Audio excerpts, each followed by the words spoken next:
All right, all right. Good evening, everyone. Good evening, Nigeria. Good evening, Africa. Good evening, the whole wild world. How are you doing? Okay, you're welcome to another beautiful session, another beautiful event, another beautiful conference, the TWCC, that is the Wealth Creation Conference. Can I see you just shout? Give me the scream, give me the scream, because this event is going to be phenomenal. All right, it's going to be amazing. It is simply one of a kind. All right. It is simply one of a kind. And I believe that together we are going to do great stuff. Okay. We are going to do great stuff. My name is Oluwatoba Akolade. And of course, I will be your compare for this amazing event. Don't forget, you have to get your keypads, your notes, your pen, anything at all that you can use in writing, because these sessions are so priceless that you must not miss a thing. All right. You must not miss a thing at all. So I believe you're prepared. Your phones are fully charged because we are going into something that is historic, something that's going to change lives, that's going to transform destinies. Okay. This is TWCC 2024. This vision, of course, started with the phenomenal, with the amazing, beautiful, elegant, with the virtuous, with the awesome and gorgeous, talented woman, Rosemary Chioma Obi. And man, last edition was so fantastic. The lineups of speakers were just out of this world, mind blowing and breathtaking. Okay, but this year we started with a virtual edition, and that is why you are here today, watching me live from wherever you're watching me from. Please, I would want you, wherever you're watching me from, kindly drop in the comment section. Tell me your name and where you're watching me from. I want to be able to see you, to chat with you, and engage you, to know where you're watching us from. Let's know where every of our audience says, we have over 2,500 audiences. All right. Over 2,500. So I want you to tell us in the comment section, where are you watching us from? And your name. Okay. I want to read from you. Don't forget, this is TWCC 2024. Someone is asking, what is TWCC? Of course, I know you know that, but I'm still going to tell you. That is the Wealth Creation Conference. The Wealth Creation Conference. Okay. There are ways by which wealth can be gotten. Okay. We have wealth that is being inherited. All right. But here we are training you how you can create wealth for yourself, how you can build something out of nothing, how you can make a transformative impact in the lives of others and people around you, how you can make your life and time on earth to count, and how your presence would not go unnoticed even after your demise, how to make your time count here on earth. That is what we're talking about here. And the phenomenal thing here is that this year we're starting off with something so unique, a unique theme, right? A unique theme that aligns with our values, that aligns with our culture, that aligns with everything that we do at TWCC. Okay, so we appreciate all our speakers that have decided to join us. Of course, you've seen them, from Dr. Ogochukwu Meogu, Prof. Emmanuel Akpe, Mr. Mekanobis, Dr. Abioye Oke, Paul Chinedu, Chinaza Favor, Ike Naokechukwu, Esther Disu, Mohammed Adamu, Kingsley Ime, and Joseph Etim. Of course, with the delectable convener, Rosemary Chioma Obi. Don't forget, my name is Oluwatoba Akolade, and I will be the one to ensure that you have a smooth flow in this conference. Are you ready to ride with me on this? Okay. All right. I'm waiting for your comments. I'm waiting for your comments. Drop your comments and let's get right into this. Let's get right in. I want to read from you. I want to read from you. We'll be having our first speaker, and she is fully ready. All right. She's fully ready to blow our minds away. My goodness. Have you heard her speak? I know you're wondering who is coming first. Who is the first? Okay, okay. Don't worry. You get to see our first speaker. She's just so amazing. She's just so awesome. Awesome and awesome. Great. Okay, I can see people dropping comments. All right, great. Okay, amazing, amazing. Great, great. Thank you so much. All right. All right. Yeah, from Enugu, from River State. Okay, from Abuja, from Lagos, from Port Harcourt, from Abakaliki, from Imo State. Oh my goodness, from Ogun State, from Abuja, Benue State. Fully ready. I love that. I love that. I love the energy in the room. Okay, and we are doing this right away. We are doing this right away. Okay, without further ado, let me read the citation of amazing speaker for tonight. All right, the first speaker that is opening the floor. All right, and please pay attention because this is going to be wonderful. This is not something you've heard. You might have heard this speaker speak somewhere, but what you're about to hear today is nothing compared to what you've heard from her. All right, is nothing compared to what you've heard from her. And don't forget, if you're joining me now and you know your friend that is supposed to be here, okay, your friend that is supposed to be here, but that friend is not here, please tell your friend that we are live. Tell your friend that we are live. We wait for no one. Every one of us, we are moving at the speed of light. Okay, so call your friend, call your neighbors, tell every one of them that TWCC 2024 has started. All right, 2024, it has started and we are rocking it. We are rocking it. So what do we have here? Are you guessing? If you know my first speaker, please make a guess in the comment section. If you know my first speaker, I wanted to make a guess in the comment section. Let me know if truly you know the person coming up first. Let me see who is guessing. All right, I'm reading from you. Let me see who is guessing. Okay.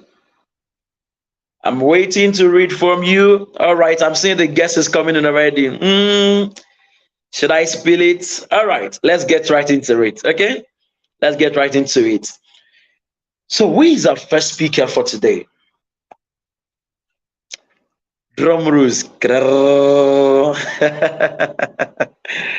She is a visionary that is passionately invested in empowering individuals, particularly the youth, to embrace their full potential and aspire the highest version of themselves.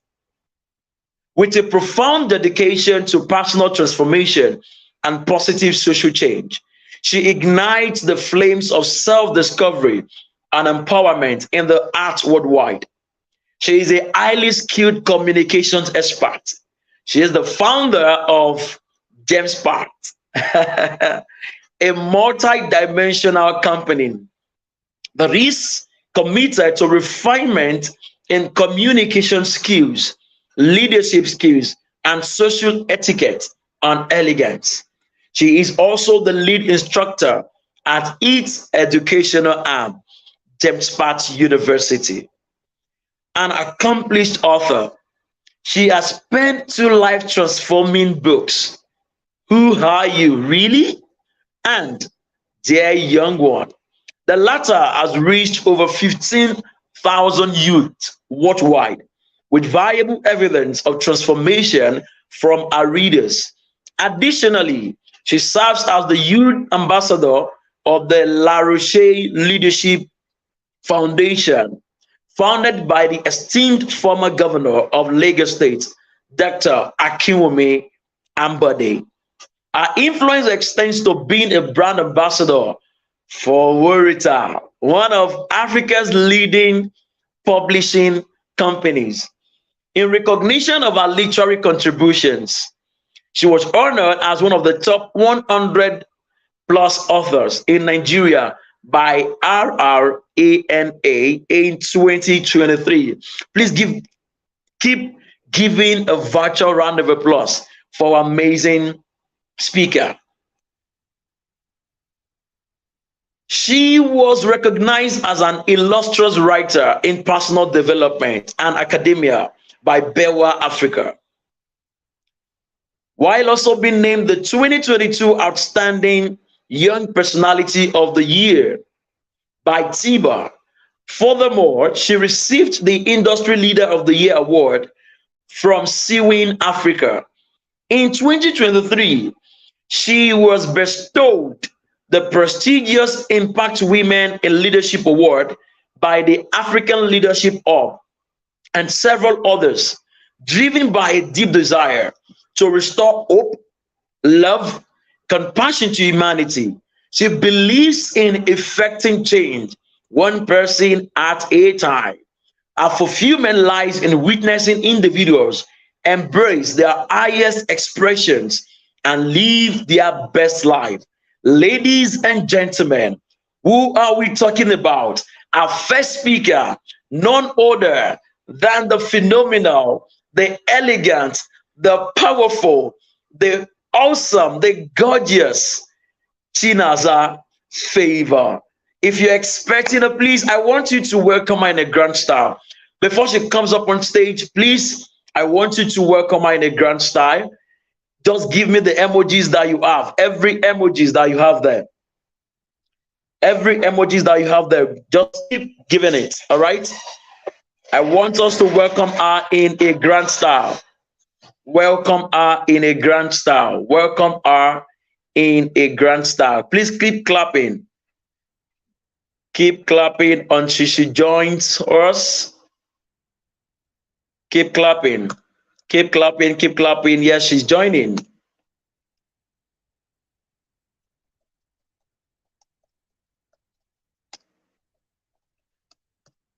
Don't forget, TWCC, the World Creation Conference, is here to stay. And of course, it's here to liberate lives, to transform destinies, and shape the way we think about wealth. And reminding you, don't forget, the theme for this year's conference is creating wealth in an uncertain economy. All right. And you're going to be hearing some phenomenal strategies and how your mind can be moved and set in such a way that it attracts wealth automatically. All right. Okay. So I want you to grab your notepads, your pen, and just get ready, because what you are going to hear, if you've listened to Chinaza Favor before, you can tell that she's got the poise, she's got that elegance, she has the voice, she knows, she has that healing balm, okay? That healing balm that can get right into your soul and strike the right and the correct sword, okay? So my speaker is coming, and don't forget, this is fully brought to you by the amazing Rosemary Chioma Obi. All right, I see people dropping comments already. Okay, great. All right, okay, I love that. Thank you so much. I love the energy in the room already. I love the energy. I love the energy. Please keep them coming. Keep them coming. Keep them coming. Wow. Amazing. Amazing. Amazing. Amazing. History is about to be made again. History is about to be made. History is about to be made. History is about to be made. So in this particular session, you're going to be hearing a lot of nuggets that will really, really inspire you and inspire the way you think, the way you see wealth, and the way you view wealth. Many of us, we have this myopic view regarding wealth. Many of us, we have this elaborate information about wealth. But what matters is the results that it's creating. Does wealth means that you have more money? Does wealth means that you now have a lot of assets in your name? Does wealth means that you now have a lot of properties to your name? What is the real meaning of wealth? You're going to be getting a lot. I don't want to spill anything here. Okay. I don't want to spill anything. You're going to get loaded. And don't forget, invite your friend. Invite your friend. I want somebody to speak in the next 2, 3, 4, 5 years and say, thank God for my friend who invited me for TWCC Virtual Conference 2024. And that was the game changer. Okay. Because this year, many people are going to be launching out powerfully. This year, many people are going to be starting great businesses. This year, many people are going to be launching great course. Okay. And I know and believe that you are part of them. Okay. So invite your friend, tell your friend, tell your friend to be here. Okay. Tell your friend to be here. I'm bringing my speaker up next. I'm bringing my speaker up next. Bringing her up next. Before she arrives here, I want somebody to tell me, what are your expectations? What are you looking forward to get from this? Okay, thank you so much. I can see from Imo State, Ebonyi, Abuja, Delta State. Yeah, a lot. Oh my goodness. Oh my goodness. History is about to be made. So I wanted to tell me, what are your expectations from our speaker? What are the things you're expecting when you hear Chinaza Favor? Okay, all right, my speaker is here, and I bring her to you in 5, 4, 3, 2, and 1. Ladies and gentlemen, give it up for the phenomenal Chinaza Favor. All right, give it up, give it up, give it up. Just give it up for her. Good evening. Can you hear me? Yes, I can hear you. Good evening, Chinas. How you doing? I'm good. I'm great. I'm in high spirits. I can see that you are. Amazing. I can sense that in your voice. Thank you I can so sense much. that in you. I love the energy you bring to this always. Well done. Well done. Thank you. Thank How is you. the Essence How are you conference going too? on? The SS conference, the preparations. I have only one word for it, and that is interesting. Oh wow, wow, wow. Honestly, That's I mean, sweet. That's I've sweet. felt Thank you so much. I felt all the arrays of emotions that can be felt, and that kind of reminds me that I'm human. The fact that I'm able to feel these emotions, both the highs and the lows. So it's been an Mm-hmm. interesting journey. Yeah, but I'm Amazing. glad to be here. I'm glad to be here. Welcome. Welcome. Welcome. Thank You have the you. floor. Thank you so much. Good evening, everyone. My name is Chinaza Favor. Okay, I am back on stage. Good evening, everyone. My name is Chinaza Favor. I have to say this first of all. I am so sorry. My face will not be shown. My fine face. Some of you just came to see this fine girl. My face will not be shown for reasons I already explained to the convener. However, just get ready for value. Okay, get ready for value. Who is excited? Who is excited? I'm super duper excited to be here. To be to be. I'm honored.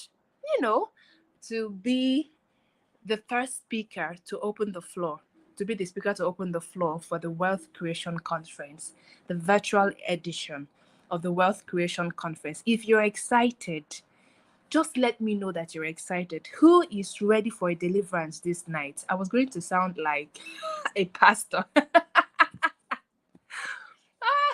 Who is ready for a deliverance? Thankfully, deliverance is not just spiritual. Deliverance can be mental, it can be psychological, it can be any way. So you are here tonight, and I want to celebrate you. So before I go on, just get onto the comment section and clap for yourself. Give yourself a hand for being here. Now, a lot of people want to be here. A lot of people could have been here, but for some reason, they're not able to. Some people did not even get to hear about this conference. Some people that heard it, so those ones that did not hear it, they have lost the opportunity to even learn the valuable lessons that you'll be learning here. Those of them that heard it and did not register, I'm only going to say sorry to them. Those ones that registered and are not here, how else do you want me to, how else do you, I mean, what can we say to them? Sorry, because sorry will not be enough. It is better you did not hear about a thing than hearing about an opportunity that can save, that can change your life for good. You registered and you did not commit to it. So this one now, nobody that registered and is not here will blame their village people for not, succeeding. All right. I see you giving yourself a hand. The CAV network. I see you. Good evening. Barry Boss Sagbara. I hope I got your name correctly. Good evening. I'm very excited to be here. A very big shout out to the convener of this conference, Rosemary Chuku. It is such a privilege to be acquainted, not just acquainted to you, but to be identified with you, to call you friend, to have, those conversations with you. Thank you for giving me the privilege to share what I know with your audience. And to the team, the wealth creation team, it is not easy to put together a conference of this magnitude. So I'm excited, and again I celebrate you guys for being here. Without wasting your time, let me get on to the business of today. I'm not going to be wasting your time or talking anything that is not necessary, because I don't even have all that time in the world. I mean, there are several other amazing and power-packed figures that I'll be speaking to you tonight. So I better do my thing and shift so that the next person can come on. All right? If you are ready, let me know that you are ready in the comments. Let us get started. Tell me I'm ready. Just type I am ready. Type I am ready. If you don't tell me, I'm not going to start. Once I say I am ready there, then I'll hit it. Okay? Let me know that you are ready. Let me know that you are ready. Okay? I've been tasked with, I see you, Ibako. I see you, Emmanuel. Jessica, I see you. You are ready. Amazing, amazing. Rosemary, I see you. You are ready. If you're just joining, don't worry. Just enjoy my beautiful voice. I see you, Divine. Good to know that you are ready. All right, I have been tasked. Amarachi, I see you too. You are ready. That is the spirit. I have been tasked with sharing or with helping you to attack the negative mindsets that have been limiting your ability to create wealth. All right. I'm here. You are going to be the attacker, but I'm here to help you identify what those mindsets are and equip you with the strategy or with the right tool that you need to attack those mindsets. All that we'll be sharing with you today, that I will be sharing with you today, and whatever that person will be sharing with you today, are all valuable. However, the bulk of the work is yours to do. So type in the comments, the bulk of the work is mine to do. Because you cannot come to this conference, gain all this knowledge, and you don't put in the work. So type in the comments, the bulk of the work is mine to do. The bulk of the work is mine to do. So while you do that, let me get on. So you say wealth creation, it is no longer news that wealth creation is a thing of the mind, right? If you want to build wealth, if you want to create wealth, it is a thing of your mind. The quality of your mind will determine the magnitude of the abundance you can experience, you can have in your life. All right.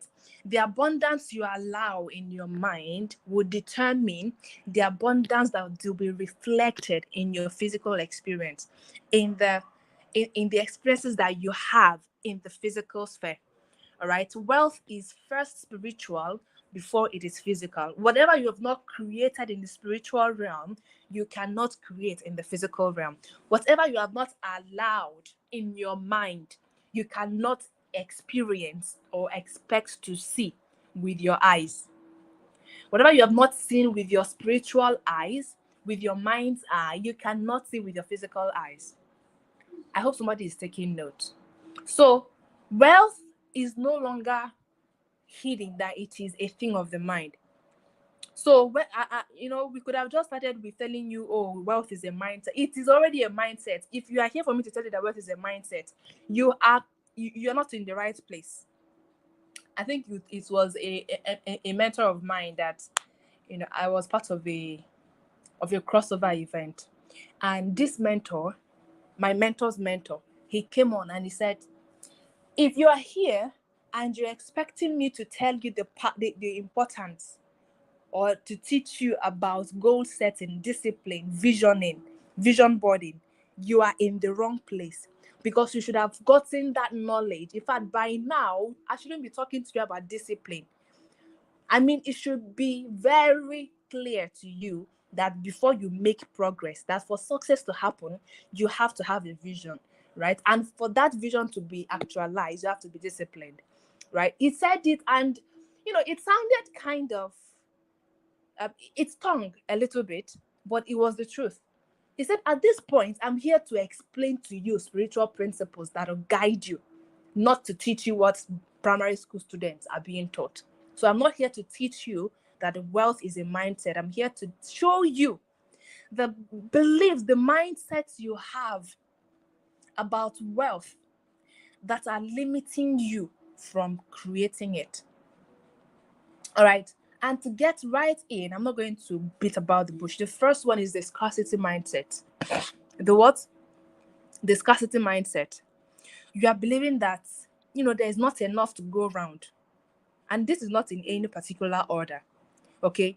You are believing that there is not enough to go around. There is so much scarcity. See, you are taking this thing that you were taught in economics class too seriously.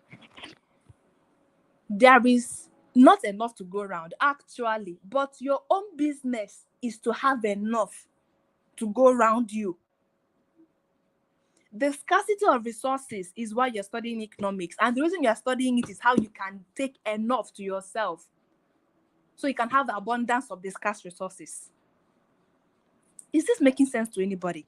So when you have the mindset that there's not enough to go around, you already have a mindset that is limiting.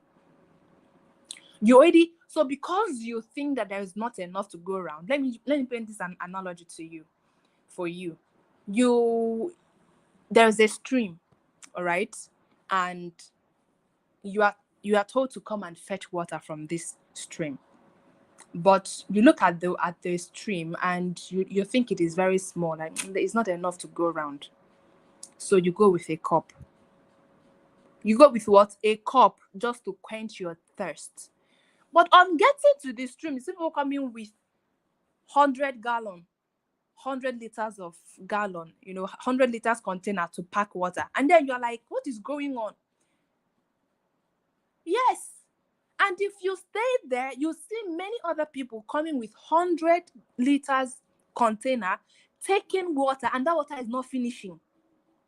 But because you already had the mindset of scarcity, that thing is not enough, what you are coming to life's party, or to the party of fetching water, or to draw from life's resources, is very little. So you will always have little.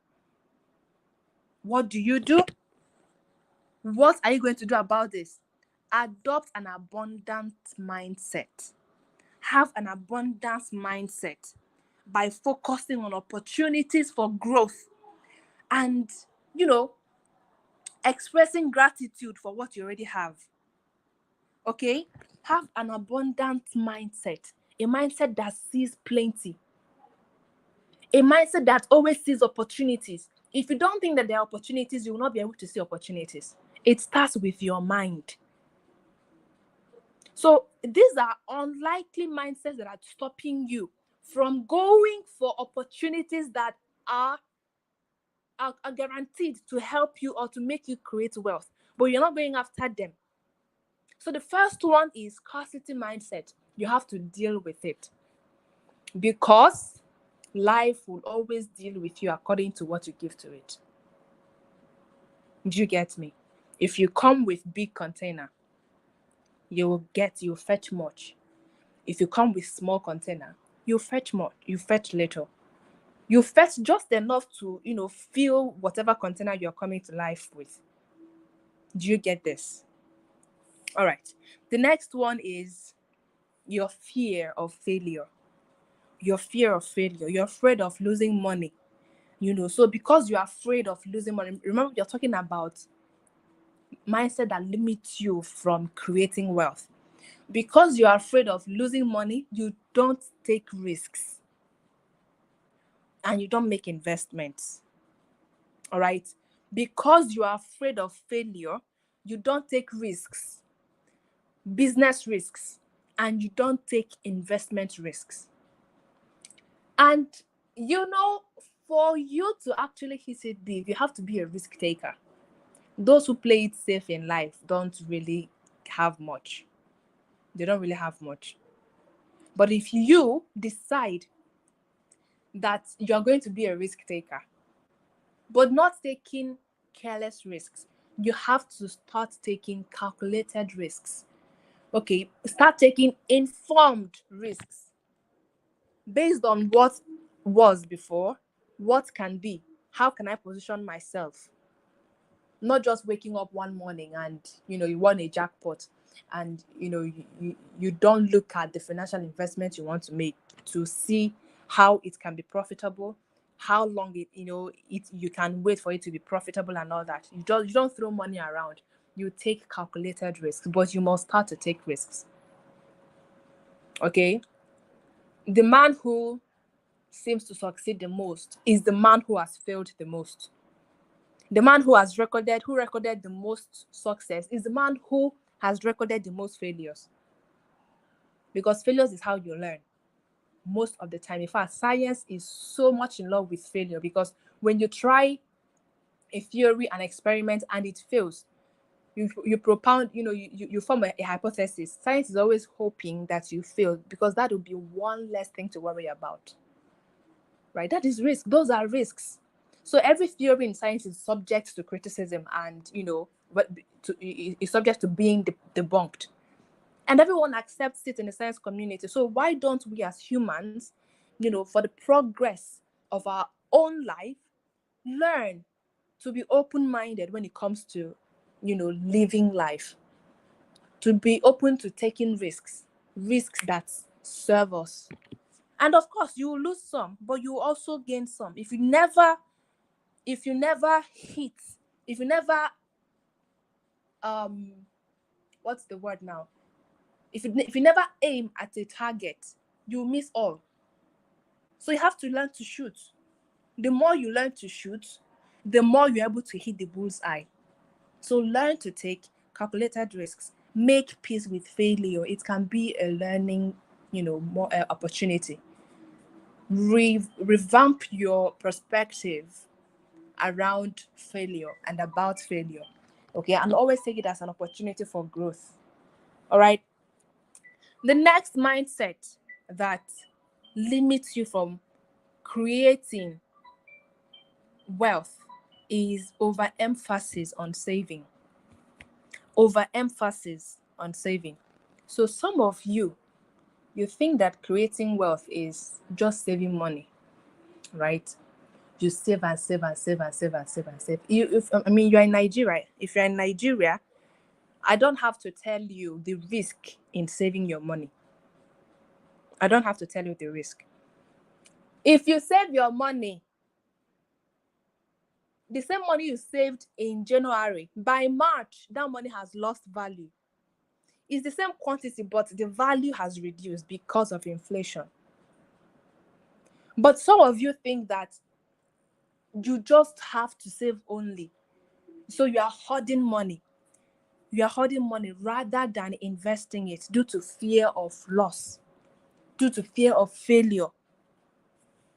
So what do you have to do about it?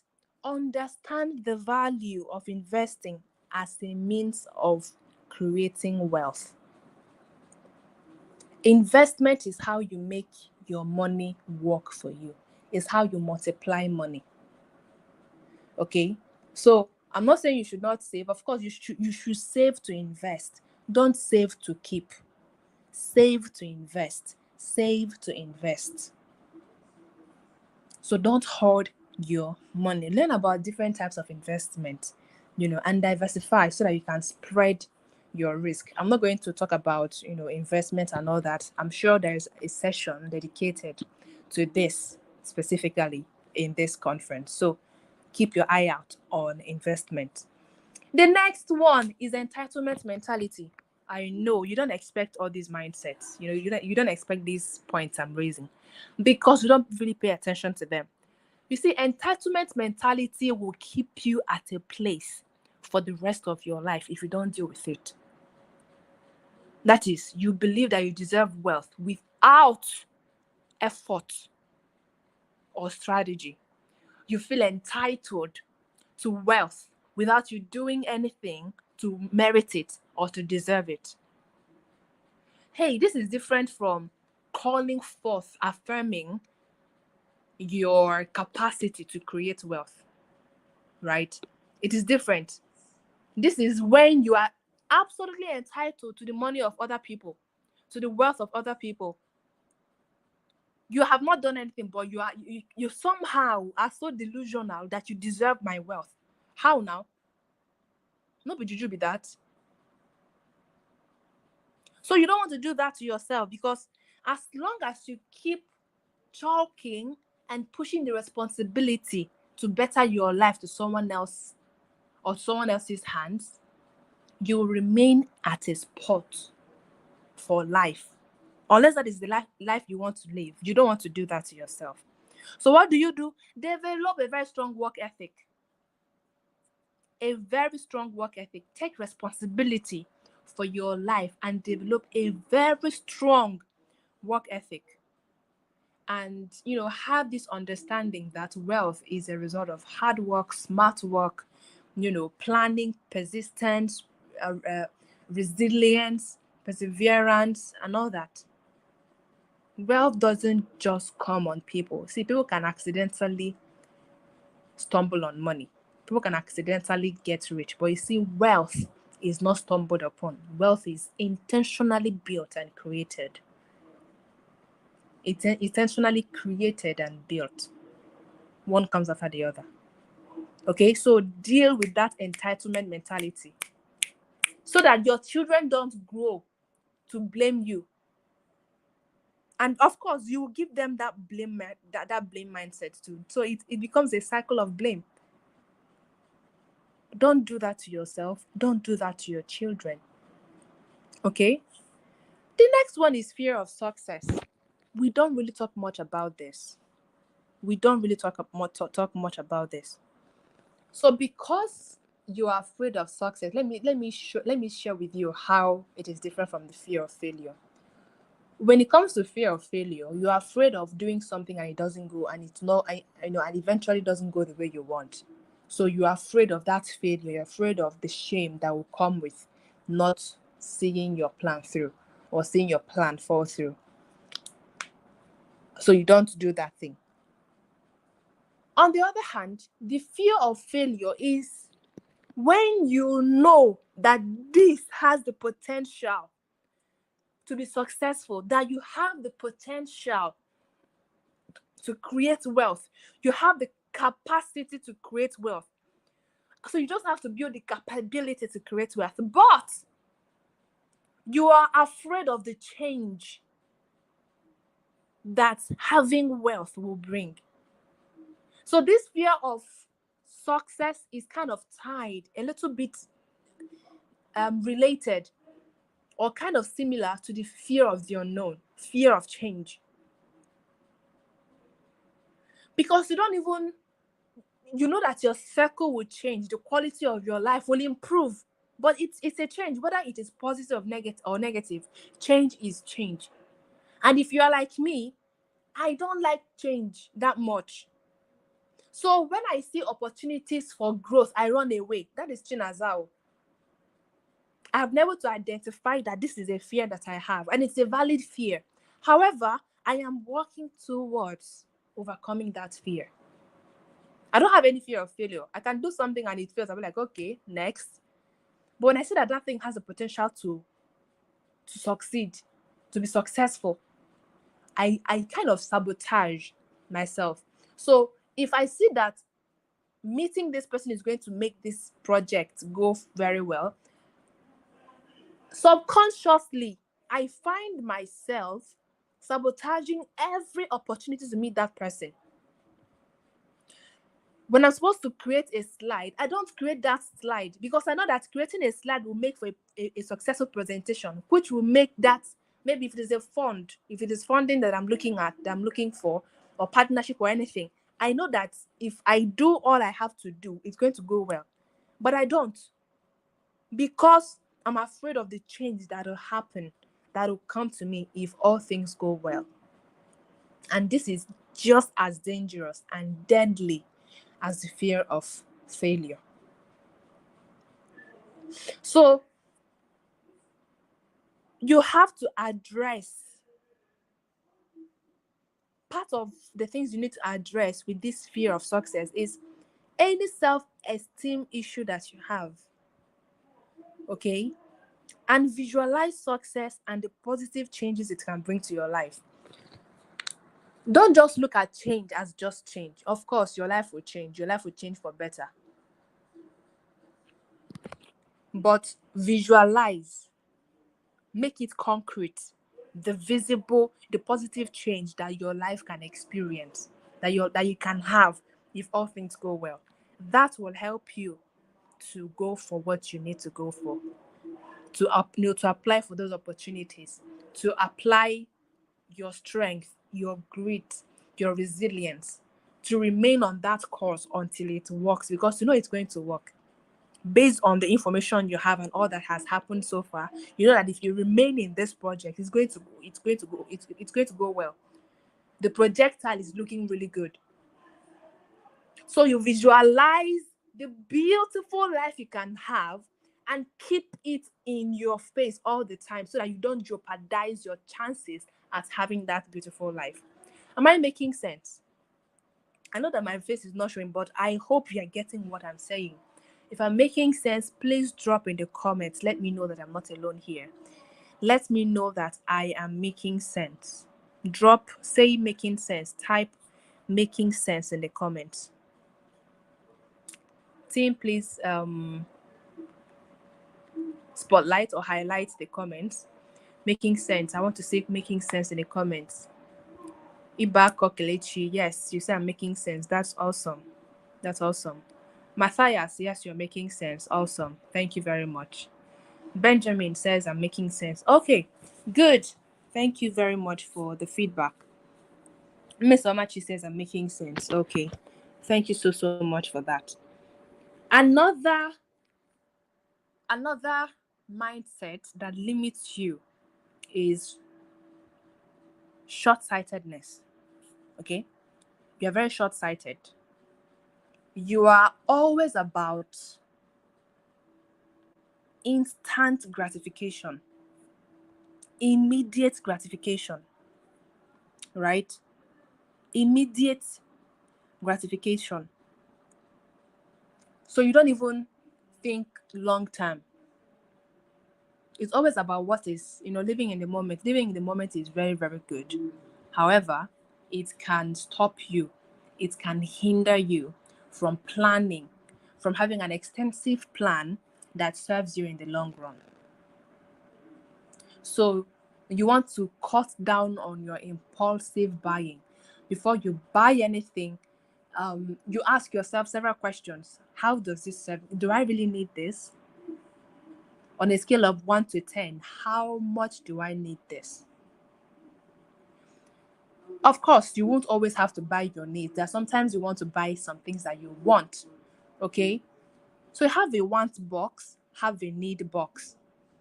Have a leisurely box. So when you want to buy something, you ask yourself, okay, is this something that I want or something that I need? If it's something that you need, on a scale of 1 to 10, how much do I need it? How soon do I need it? If it is up to a 7, you buy it.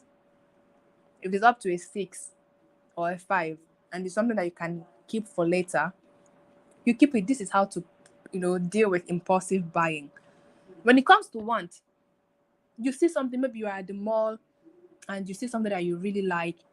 As you reach to the shelf towards the product to pick it up, stop yourself and ask yourself, is this in my wants box? If it is not, leave it. Put it in your wants box for the next month. This is kind of budgeting also. It's just a mini class on budgeting. Put it in your box for once for the next month. Just focus on the things that you already put in your wants box for this month, so that you don't spend unnecessarily, excessively, impulsively. Because most of the things that we buy on impulse, they don't really serve us. They don't really serve us, you know. And then we keep hoarding materials and spending, and at the end of the day, you don't even see what you're able to achieve with the money that goes through your account. When was that? I requested my bank statement for the past 6 months, and I screamed. I didn't know when yay came out from my mouth. I was like, when did this much money pass through my account? How? Am I that multi-millionaire? Am I? I didn't know, because I was impulsive in buying. I was impulsive. I didn't really have a record for my spendings, my income and my expenditures. But I'm doing better now. And it has helped me to overcome impulsive buying. And most of the time, the things I buy are not even for pleasure or for leisure. They are things I actually need. But how many things can I need at a time? Right? So you want to think of this. Remove short-term focus. Plan for the long term. Plan for the long term. Develop a clear vision for your long-term financial goals. And delay gratification by prioritizing investments and savings that may not pay off immediately, but will contribute to substantial gains in the future. I'll take that again. Practice deferred or delayed gratification by prioritizing investments and savings that may not pay off immediately, but will contribute to substantial gains in the future. All right. The next mindset that I know I've seen a lot of people lose out on life because of this is are you ready? It runs in our family. This mindset of it runs in our family. It is who I am. It is the way I am. It runs in our family. It is who I am. It is a fixed mindset. It is a fixed mindset. All right. Nothing runs in your family. When you think it runs in your family, there's something we call learned helplessness in psychology. Because you think that you cannot help yourself out of that situation, you just relax. You just accept it. Nothing runs in your family. And even if anything runs in your family, can't you decide that from now henceforth, something better will run in my family? If generational poverty runs in your family, you can decide that generational wealth will begin with you. It is the way you are. Are you kidding me? It is the way you are. Do you think the world's best salespeople, we are born salesy? No, they have to learn. It is not the way you are. You are the one not giving to learning. You are the one that has given into learned helplessness.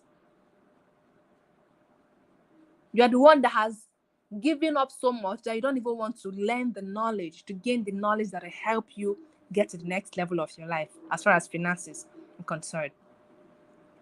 So do something about it. Okay? It does not run in your family. It is not the way you are. Things can be better. Your family lineage can be known for generational wealth because somebody decided, and that person can be you, to change the narrative. I mean, your children will not die. Now, you will not die. Your children will not die if, you leave something for them. Your family, your parents did not leave anything for you. That is okay. But with the way you are going, if you don't do something about it, your own children will say you did not leave anything for them. So it will be a cycle of blames. And you don't want that. All right? I'm already running out of time. So let me pick out a few other things. Lack of financial education. So this is the mindset. You feel that money conversations are difficult. They are complex to understand, finance, accounting, economics, that they are too difficult to understand. But you don't know that those are the knowledge, the information that will help you to understand the pattern, the trends, and know where to make your investments, to know where to put your feet, your financial feet. If you don't know anything about accounting, you don't know anything about economics, how do you want to make money? How? It's not juju. It's not by prayer. It's not by prayer. So this life is yours to live. You cannot leave it to anybody to live for you. Okay? So commit to learning about finance. Read books. Take online courses.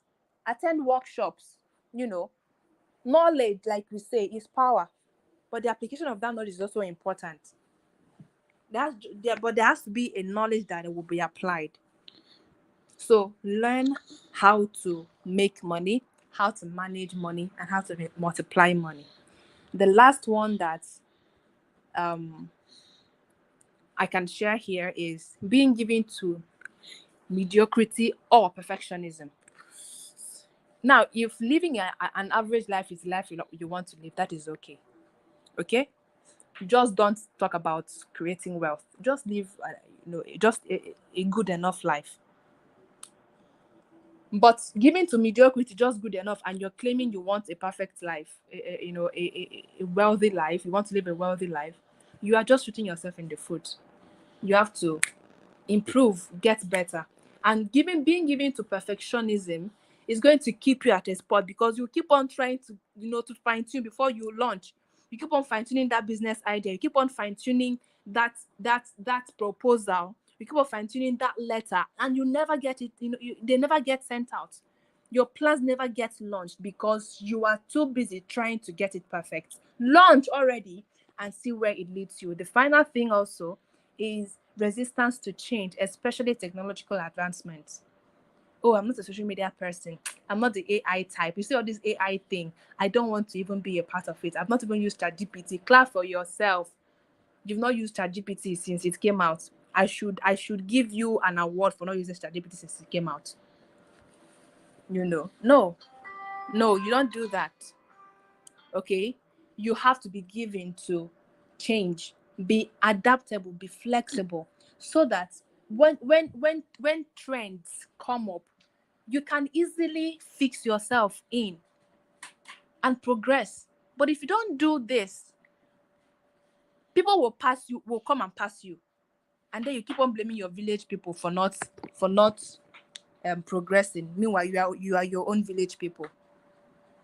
I could talk and talk and talk all day, and I'm not going to get to the bottom of this conversation. However, I hope that you'll be able to identify 1 or 2 or 3 mindsets that have been keeping you down, and that you will commit tonight, not even tomorrow, tonight, to make changes, so that your financial life and your quality of life in general can improve, and you can start to create wealth for yourself and for your generation.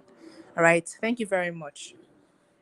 Can improve, and you can start to create wealth for yourself and for your generation. All right. Thank you very much. Wow. Wow. Wow. Chinaza, that was phenomenal.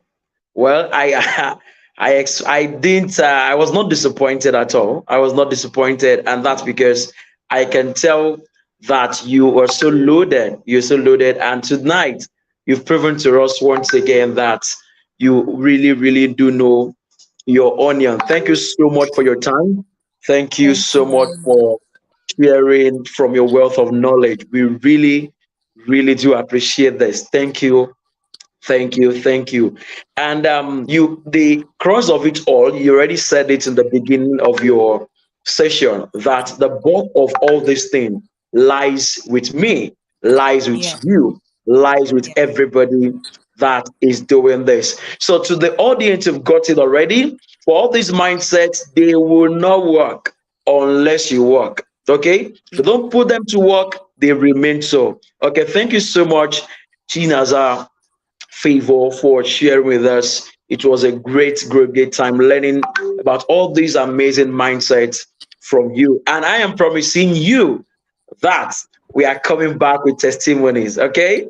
Thank you I so know much. that. I know Of that. Thank you course. so much Of for course. having Of me. course. Of And to the course. audience, thank you for being so interactive. I enjoyed it. Yeah. Thank you. Thank you so much. Thank you so, so, so, so much. Okay. So we're going into another session right away. Ladies and gentlemen, please, I want you to pay attention once again. I know you already have your note filled up from Chinaza's favors session. Just flip over and start a fresh page because now we are going into something deeper. It is getting utter and utter and utter because the next speaker is somebody I so much have great regard, honor for, and is just so amazing. He's a father. Yeah, he is a father that has raised amazing children and is still raising them. Okay, so just relax and stay tuned. Go nowhere. Go nowhere. Remain there. Okay.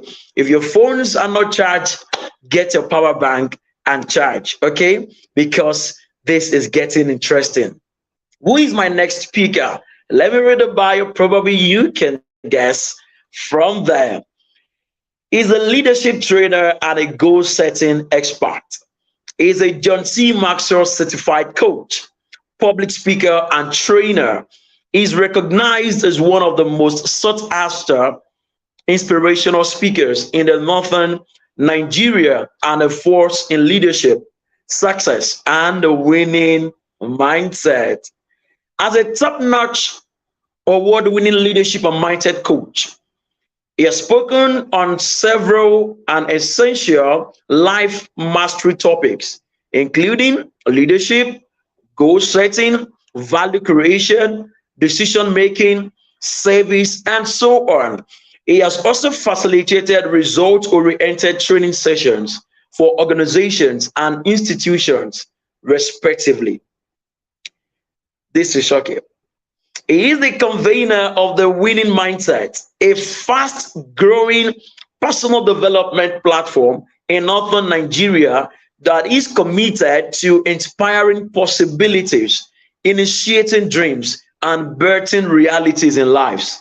He's married to Chinanto Maman, the CEO of Nonelli Crafty Cakes, a Nigerian based confectionery company.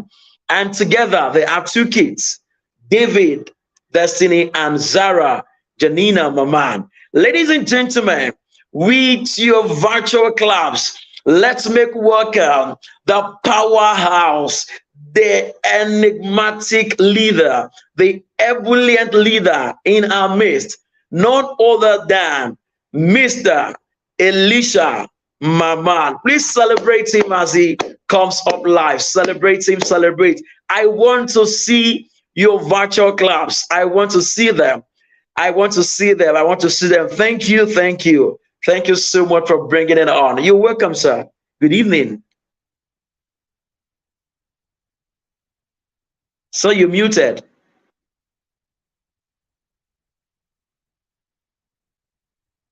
Good evening, sir. Good evening. I celebrate you, sir. Good evening, sir. Good Good to see evening. you. Toba, This how are is you? amazing. I'm very well. And you, sir? I'm all right. Doing good. Great, great, great, great. It's so amazing to be doing this, having you live and direct on this event. Thank you so much, sir, for agreeing to do this. We do not in any way take it for granted, sir. Thank you. Pleasure's mine. Thank you. And thank you so much, sir. All right. You have the floor, sir. Thank you. All right. Thank you so much for having me. And where's my phone? So good evening, everyone. If you're in the house, let me know you're in the house.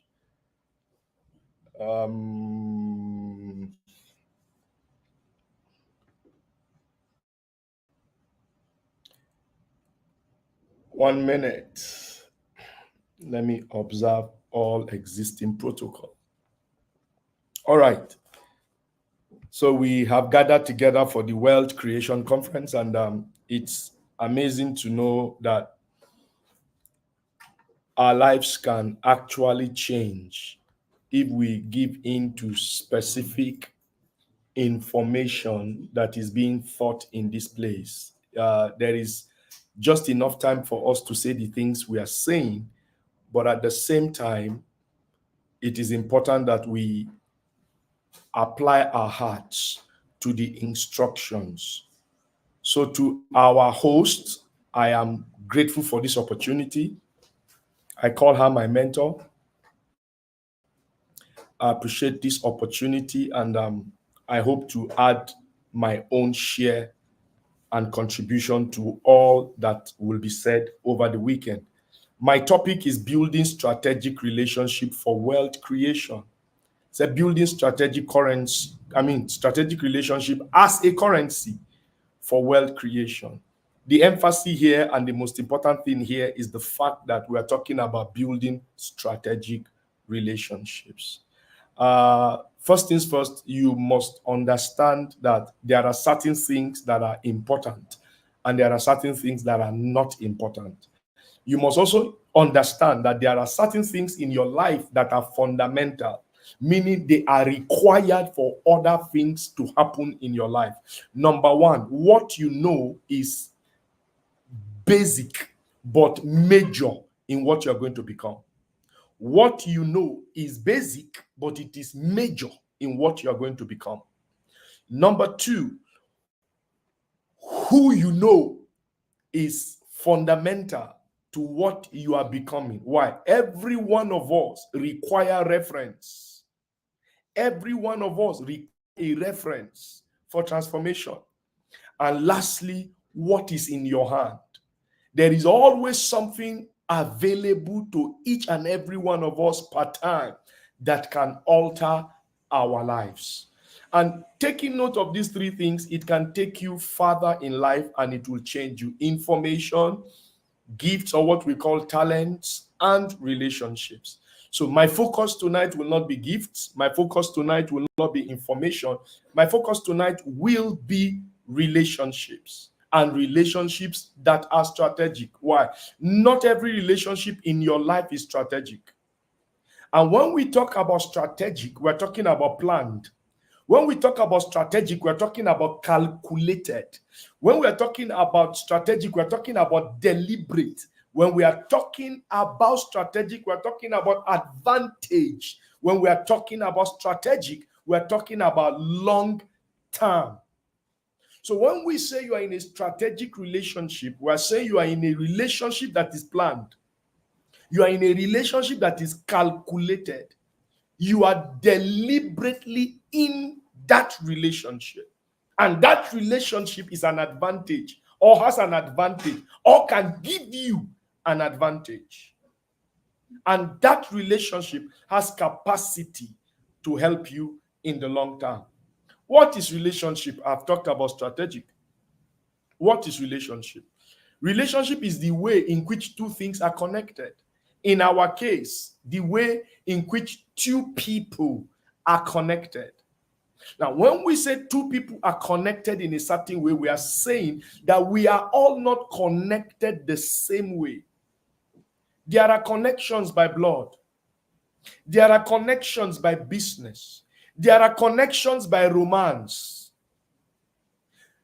It is important you know that relationship is about connection.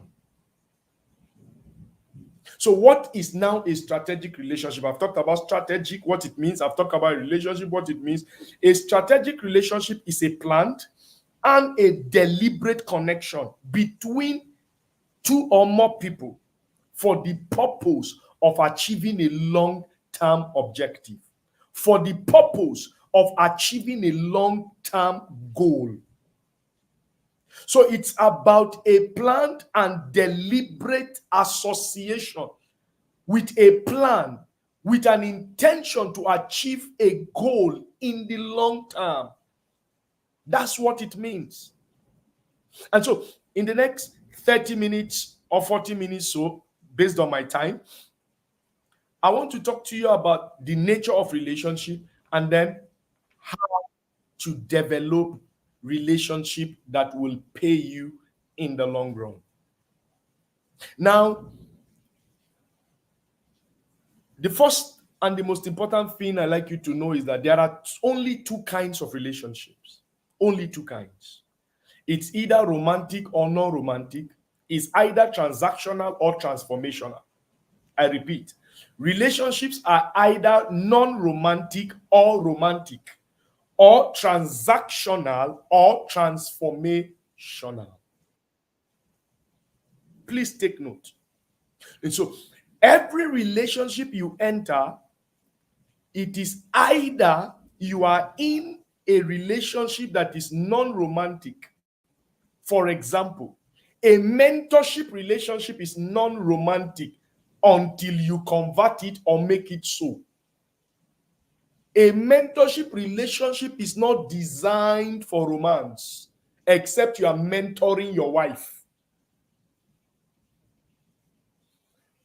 Number two, a business relationship is also a non-romantic relationship.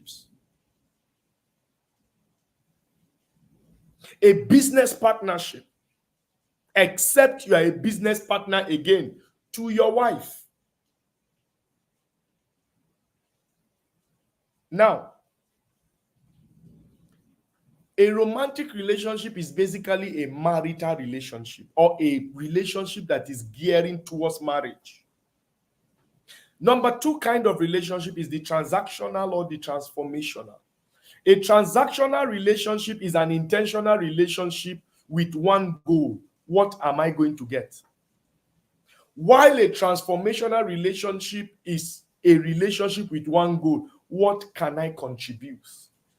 Transformational people are always focused on contribution.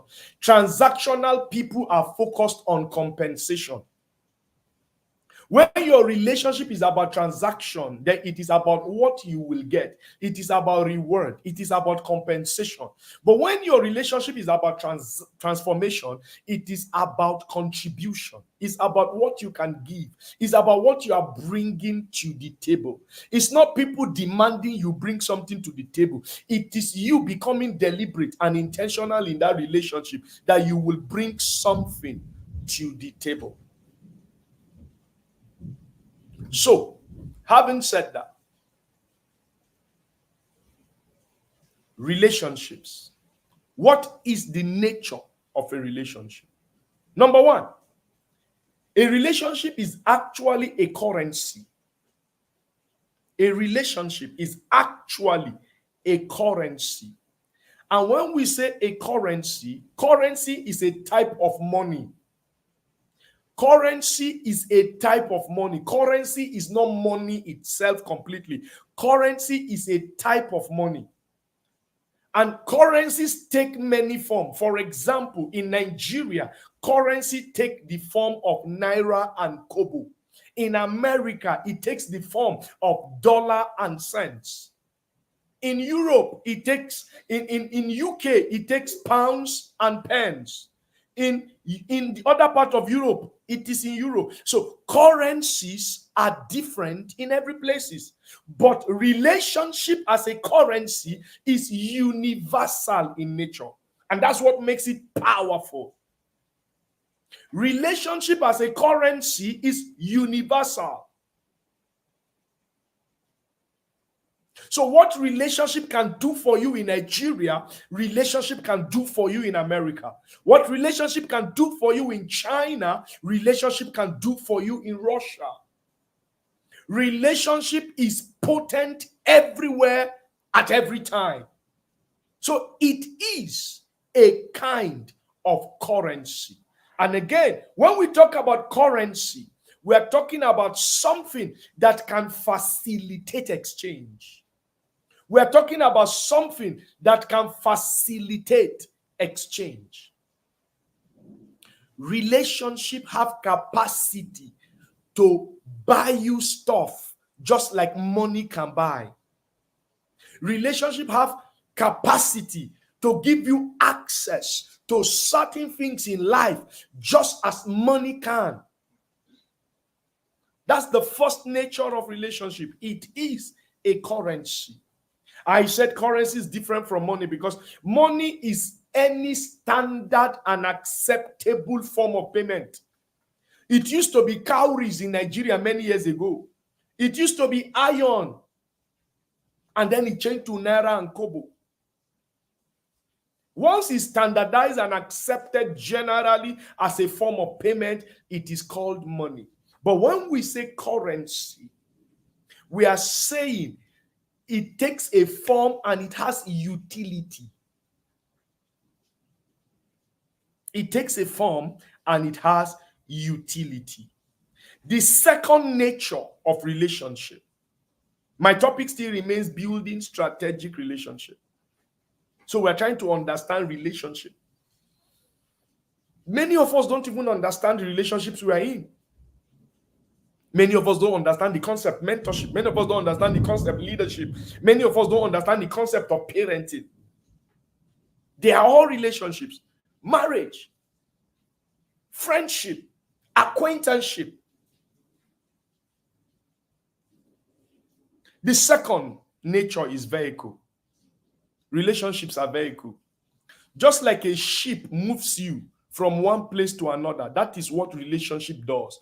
Relationship has the power to move you from point A to point B, basically from where you are now to where you intend or desire to be tomorrow. When we say relationship is a vehicle, we mean it has the capacity to transport you. It has the capacity to relocate you. Meaning relationship can change your locations. That's why when a man and a woman are getting married, they are relocated. The woman relocates from her father's house to the man's house. The man relocates from his father's house to his house. Relationship is that powerful. It can relocate you. It can transport you. And you must understand that vehicles always have definite destinations. So every relationship is taking you somewhere. Every relationship that you are in now is taking you somewhere now. Every relationship you are in is taking you somewhere. Why do you have to be deliberate about your relationships? Because it is going to take you somewhere, whether you like it or not. And many of us are in relationships that are taking us where we are not wanting to go or where we do not really want to go.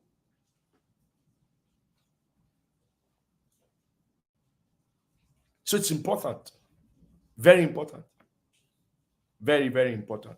So relationship is not just currency. Relationship is a vehicle. Number 3, relationship is a bridge. I like you to pay attention to this one. A bridge usually connects you to 2 points, where you are and where you desire to be across an obstacle. When we are talking about a bridge, never forget there is always an obstacle. There is always an obstruction. So when we talk about a bridge is actually a structure that carries a road. Take note of what I'm talking about. A bridge is actually a structure that carries a way. A bridge is actually a structure that carries a path to a desired end. So when we are talking about relationship, there are certain men that they have become the way to a specific outcome. There are certain men that they have become the path to desired results. If you follow them, it is guaranteed that you can lay hold of this kind of experience. They are bridges. They don't just help you go across your obstacle. They have a path. They have a way. They have a system. They have a method to which you can achieve specific outcomes if you follow. No wonder they say who you follow determines what follows you. Whether you like it or not, it is direction that determines destination, not really the journey. You can miss your way, but to be on the right path guarantees the destiny. It's not about speed, it's about direction. Life is not about speed, it's about direction. You can be in a hurry to go nowhere. You can be very fast in the wrong lane. It's not about speed, it is about direction. It's not about speed, it's about path. There is a way that seemeth right, but the end is destruction. Every way leads to an end. Relationship is a bridge. It is a bridge that carries a way that guarantees an end. You must become deliberate and deeply intentional about your relationship. You must be strategic. You may not choose your neighbors, but you have a right to choose your friends. You may not choose your classmates, but you have a right to choose your lovers. Anything you choose, you are responsible for. You didn't choose your family. They are a gift from God. That's why when that gift becomes your problem, there's nothing you can do about it apart from pray. But when you choose, you can choose again. It's a bridge. It's a bridge. So there are men that can help you overcome obstacles with ease. There are men that their lives have become specific systems. If you follow, you arrive at a specific end. If you follow an Emeka Nobis, you will make money from your knowledge.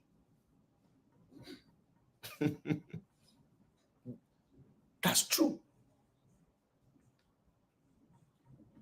That's true. Yesterday night, I have the privilege of coaching.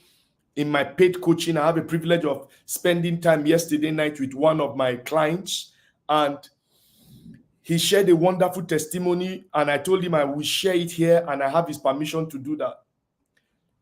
He started his paid mentorship 3 years ago, and in the first year, he ventured into real estate, and he hired me to be his mentor and coach with one goal: to hit 100 million.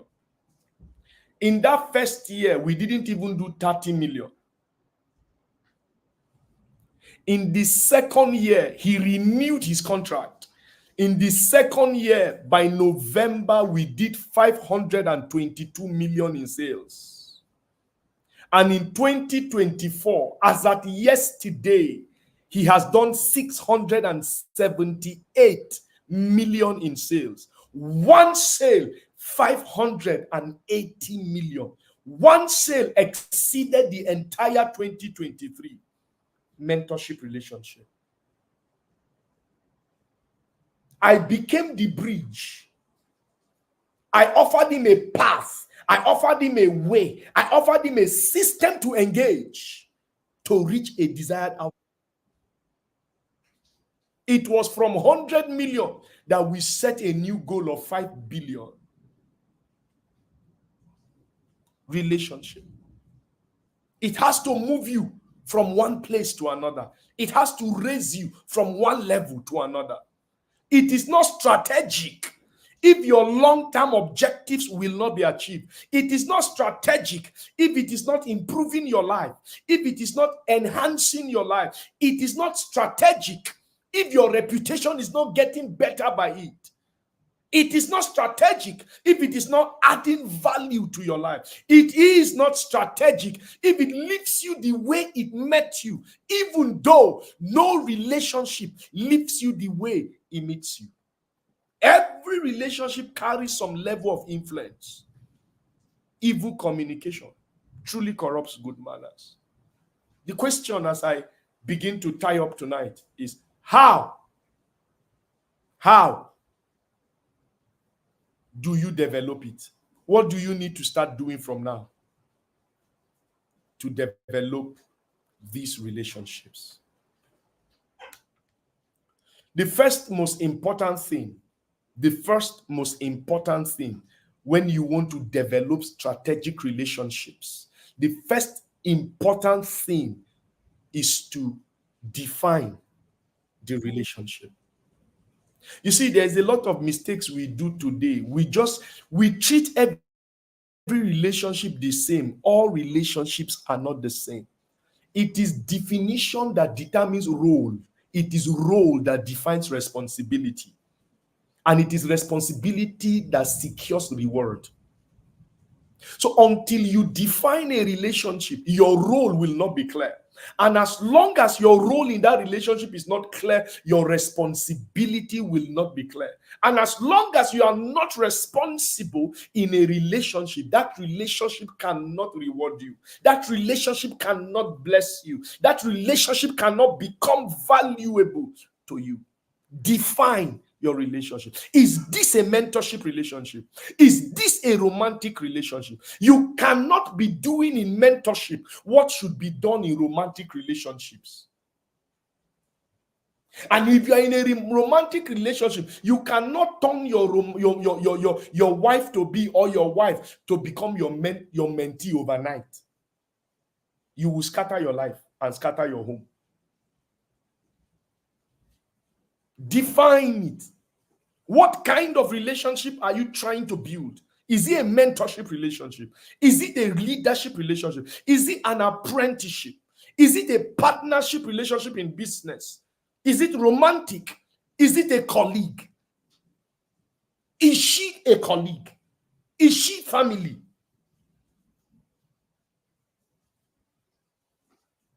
Because your responsibility in every relationship is determined by the definition of that relationship. Who you are in a relationship will define what you do in that relationship.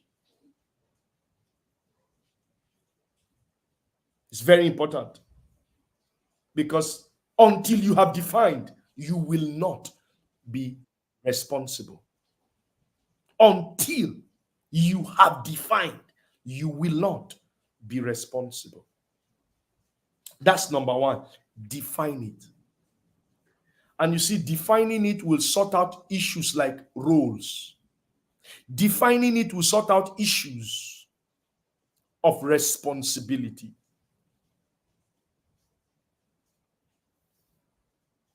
Because relationship demands responsibility for it to work.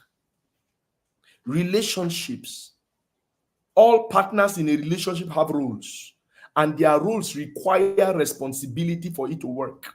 Relationship works because the parties are responsible. And it begins by defining. Many of us are in relation and we just started like that. I was just there, and that was how I fell in love. What rubbish is that? That's how I fell in love. Is love something to be falling for? I want your mentorship. 1 week later, you say, I don't know, I'm crushing on you. Thunder crush you there. Define it. What are you looking for? If it's a boyfriend you're looking for, go where you get boyfriend. If it is husband you are looking for, be clear. If it is mentorship you are looking for, be clear. Define it. Number two, whatever you define, you must develop. How do you develop? This is where I'm going to spend some time as I close. Develop it. The first thing you do before you develop anything is to acknowledge it, recognize it for what it is. If you have defined it, acknowledge it. This is a mentorship relationship. Elisha Maman is my mentor. Emeka Nobis is my coach. The moment you define it, you will know your responsibility. I'm not talking about this mentorship of mouth that we do in this generation.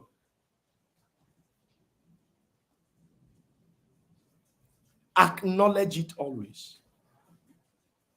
I know who my mentor is. I know who my leader is. I know who my guardians are. I don't mix it up. I know who to go to for what I need.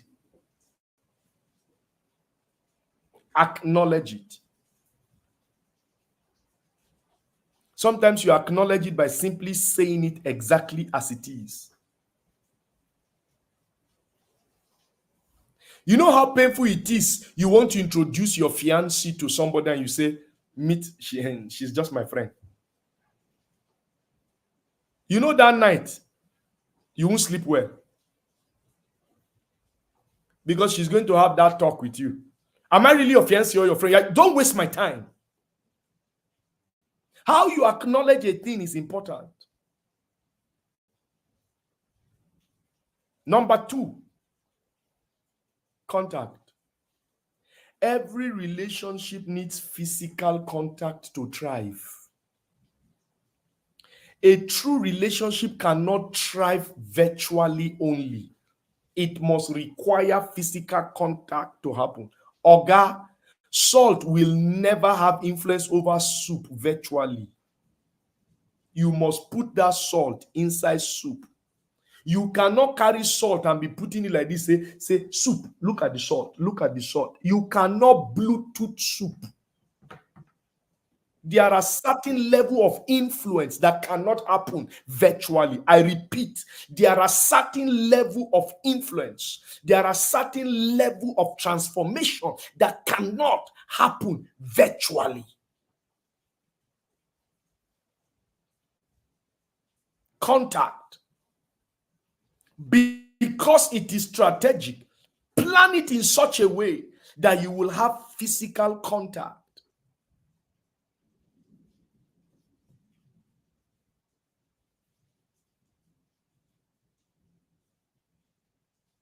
Physical contact.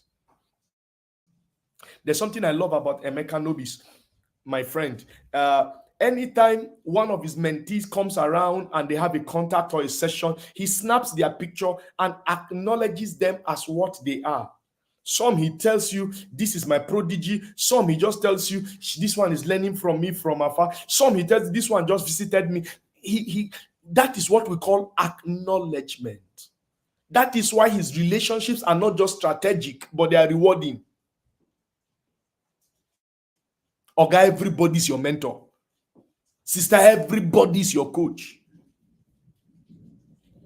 You sent a message on Facebook, somebody replied you the next day, he's your coach.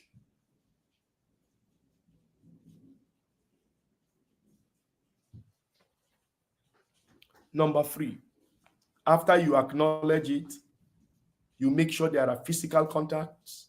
Why? Because it will take physical contact for some level of, for some dimension of influence to happen. Just like soup must enter, salt must enter inside the soup to influence it. Just like you must on the light inside the darkness for the light to push the darkness away. That is how influence works. And if your relationship is going to be influential, there must be physical contact. Whether it's once a month, once a year, there must be physical contact. There must be physical contact. Number 3, communication. Sharing of information. Sharing of information. This can come from asking of questions. It can come from sharing of ideas and thoughts. It can come from seeking of guidance. But you must communicate. You must talk. And you must talk about the essence of the relationship. Again, define it. You cannot be talking what is not important in a relationship. The reason why you say rubbish in relationships is because it is not defined.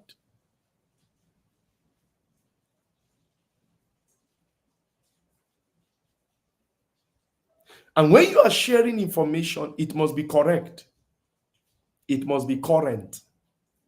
It must be relevant. It must be correct. It must be current. And it must be relevant. Ensure the information you are seeking is correct and ensure it's current. There are correct informations that are no longer current. There are current informations that are not correct. You know about fake news. They look current. They are even gathering momentum. They have thousands of people commenting under them, but they are fake, meaning they are not correct. So your job is to ensure that there's a balance between every information that is coming to you. And that is the reason why you are in certain relationships. Why? Because the relationships you are in will determine the informations that are available to you. Listen to me, you cannot have information that is better than your relationships. If you want better informations, you must change your circle. You are getting what you have today based on the relationships you have. There are certain discussions that cannot happen in the circle that you belong. There are certain understanding that is not available in the circle that you belong. There are certain amount of money that cannot be discussed in the circle that you belong.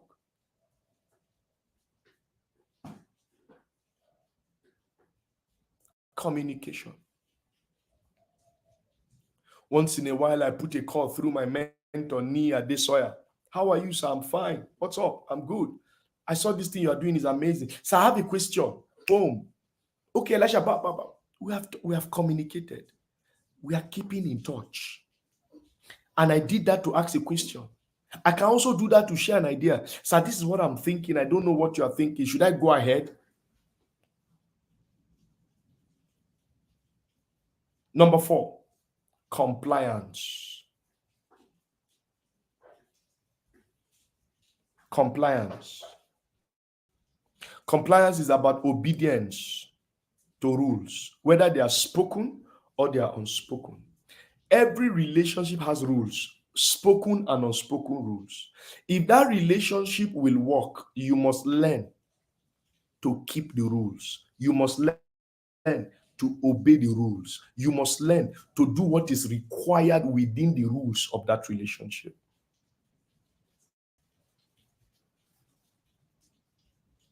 So it's about doing what needs to be done. It's about fulfilling the role that you play. Compliance. So many of us are in relationships. We don't pay attention to the kind, and that's why some of us don't have high net worth relationships. Why? Because we lose them easily because we do not know how to relate to people in power. We do not know how to relate with people of great wealth.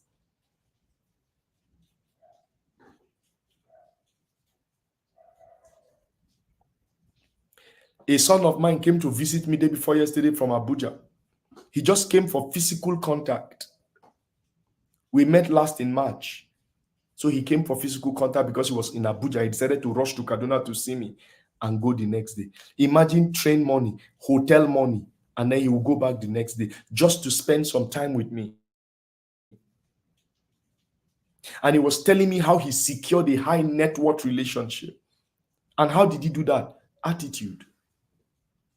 Attitude. And that will bring me to point number 5. Honor your relationships. Honor your relationships. When we talk about honor, we are saying number 1, say things that enhances the reputation of your partner. Do not say things publicly or privately that damages the reputation of your partner or of the person in your relationship with. If it is a mentorship relationship, always say things that enhances the reputation of the mentor. Sometimes I write about my mentees.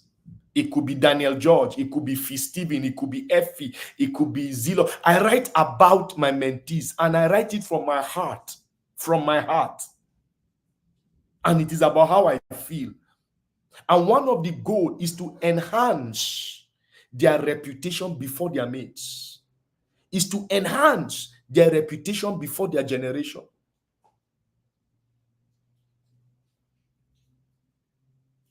That's first thing. You honor relationship by words. You honor relationship by words. Number two, respect. Show respect always. Show respect always.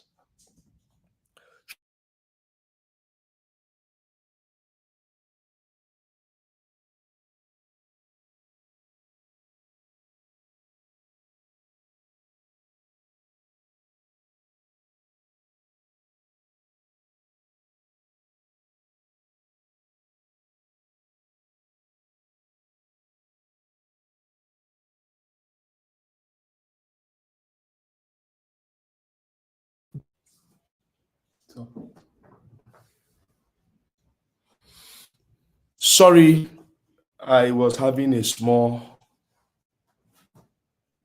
transformation. Okay, thank you.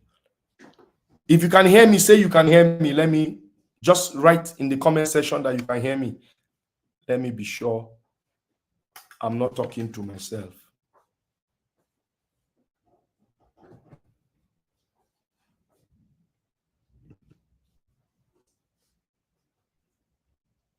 Okay. I can see them. All right. Thank you.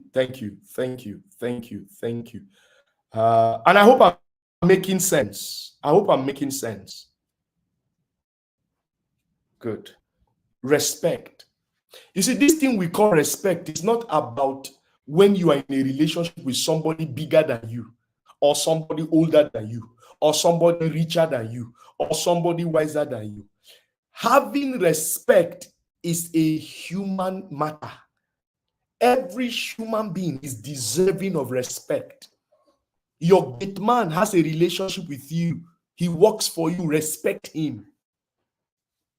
I remember one day, somebody came to see me, and my gate man was following my instruction, and the man was screaming and shouting. And when I came out, he thought I would smile, and I told him, and I said, why are you raising your voice? He said, this guy doesn't know me, doesn't know how close we are. I said, but did you ask him who gave him the instruction? If you are truly close to me and he says, I said, are you not supposed to honor it? And his face, and I told him, you can't come to my house and disrespect my gate man. He is my gate man, not your own. I didn't employ him to watch my gate for you. I employed him to watch my gate for him. He answers to me, not to you. So what you did is wrong. You stood outside, you're shouting. I came out of respect. But as far as I'm concerned, you are not sounding like somebody that went to school at all. He said, Oga said that you are my friend does not give you a right to talk down to my gate man. When he left, I told my gate man, but haven't you seen him before? He said, yes. I said, why did you just tell him the simple issue? Why did you just tell him, sorry, sir, I don't know if a guy is sleeping or not. Call him. I didn't have to disgrace my gate man. I'm showing my gate man respect. Somebody is working for you. You always assume that when they don't show up, they didn't have anything to do. They don't just want to show up. That's your assumption. You are forgetting that people have their own lives. You are forgetting that to serve you is a privilege. It's not your right.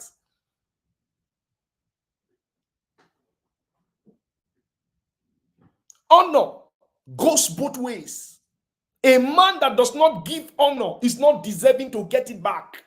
Whatever you sow, that's what you should reap. You should show response. You should show respect. Whoever you are, whatever your position is, you should respect people. And if you are in a good relationship relationship, respect should be very important. Not just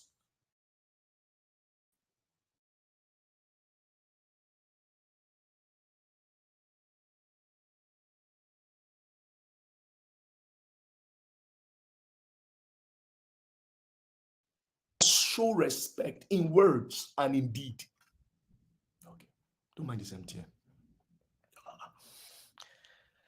Don't mind me. It's raining here in Kaduna, which we're grateful to God. So the network is dancing Awilo. Forgive me. I'm even closing now. I have just 1 point left.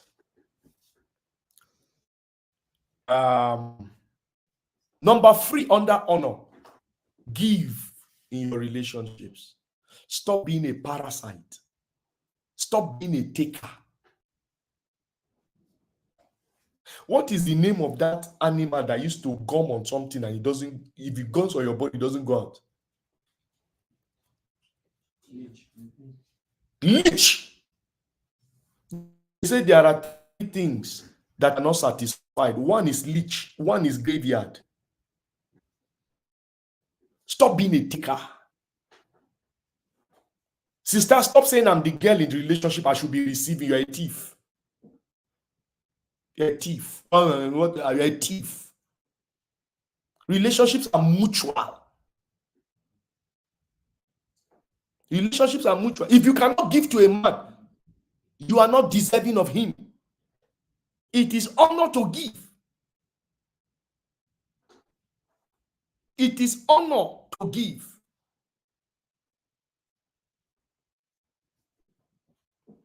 It is honor to give. Give, and it shall be given to you. Give your time. Give your influence. Give your skill. That is how you become valuable in relationships. By giving. Give and keep giving. Number 6, build value and bring it into your relationships. If your relationship will turn to money, you must build value.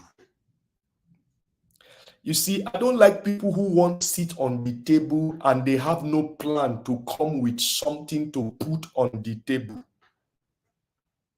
I do not like people who want to sit on the table and they don't have a plan to bring something to put on the table. Bring value. Value is benefit. What benefit are you bringing into that relationship? What benefit are you bringing into that relationship? Value means solution. What problem are you solving in that relationship? Or are you the problem that everyone is solving in that relationship? A person of value brings something.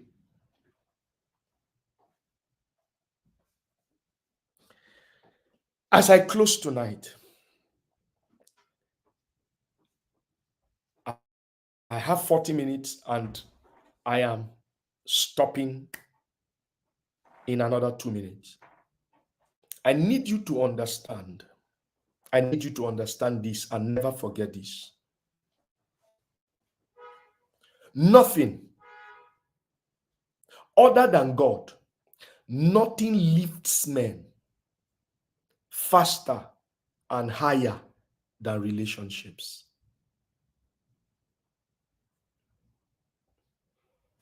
That opportunity you seek to change your life is a relationship away from you. And sometimes it's not just a new relationship, it is an old relationship that you have not showed yourself worthy of. Sometimes you just need a tweak in your attitude for a relationship to open its door to you. Listen to me. Nothing gives men access to wealth. Nothing gives men access to power. Nothing gives men access to fame than relationships.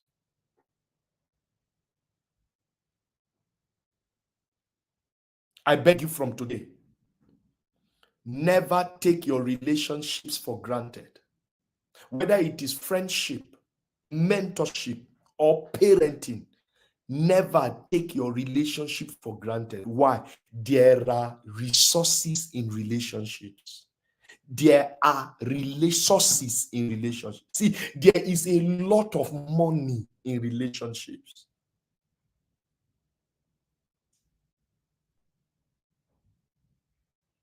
I sincerely wish that after this class, you will take a day, sit back, and review all your relationships and begin to make decisions that will allow you improve, enhance, and get better relationships. There is a friend in your life that you do not recognize. She has access to something you are looking for.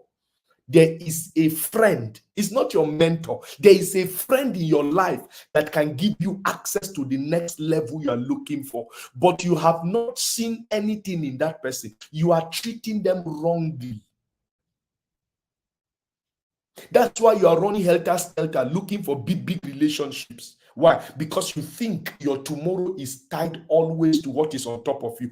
Listen to me, there's somebody currently beside you that is the key to that quick to put a smile in your face in 2024.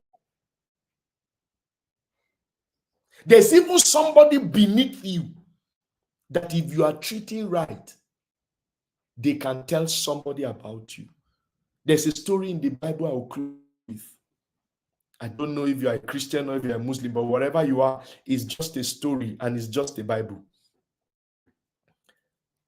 There's a general, a great man called Naaman in scriptures. He had a disease that is leprosy.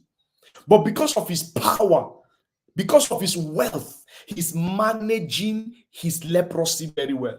He had a house help that is a slave from Israel. She's a Jew. And that slave girl, she has an information that can heal her master. She knows somebody that can heal her master. Thank God her master is humble enough to listen to her. If not so, the Naaman in the Bible would have been a leper till he died. But because he listened to someone beneath him, he leveraged a relationship that is less, and he got the only thing he couldn't have achieved by himself in his life. I don't know who I'm talking to, but there's somebody under you that can unlock your next level. There's somebody beside you that can unlock your next level. There's somebody behind you that can unlock your next level. Listen to me. It is not only relationships that are above you that can change your life. Even relationships around you can alter your life and your finances. A friend told me yesterday, my friend told me that they called him and they asked him, can he be trusted? And he said yes. Why? Because the man is his uncle. Can he be trusted? He said yes. And he got $500 million transaction because a friend said, uncle, he can be trusted. Thank you so much for being here. I appreciate every one of you. I close my discourse here. God bless you. I think I've used my 40 minutes. Wow.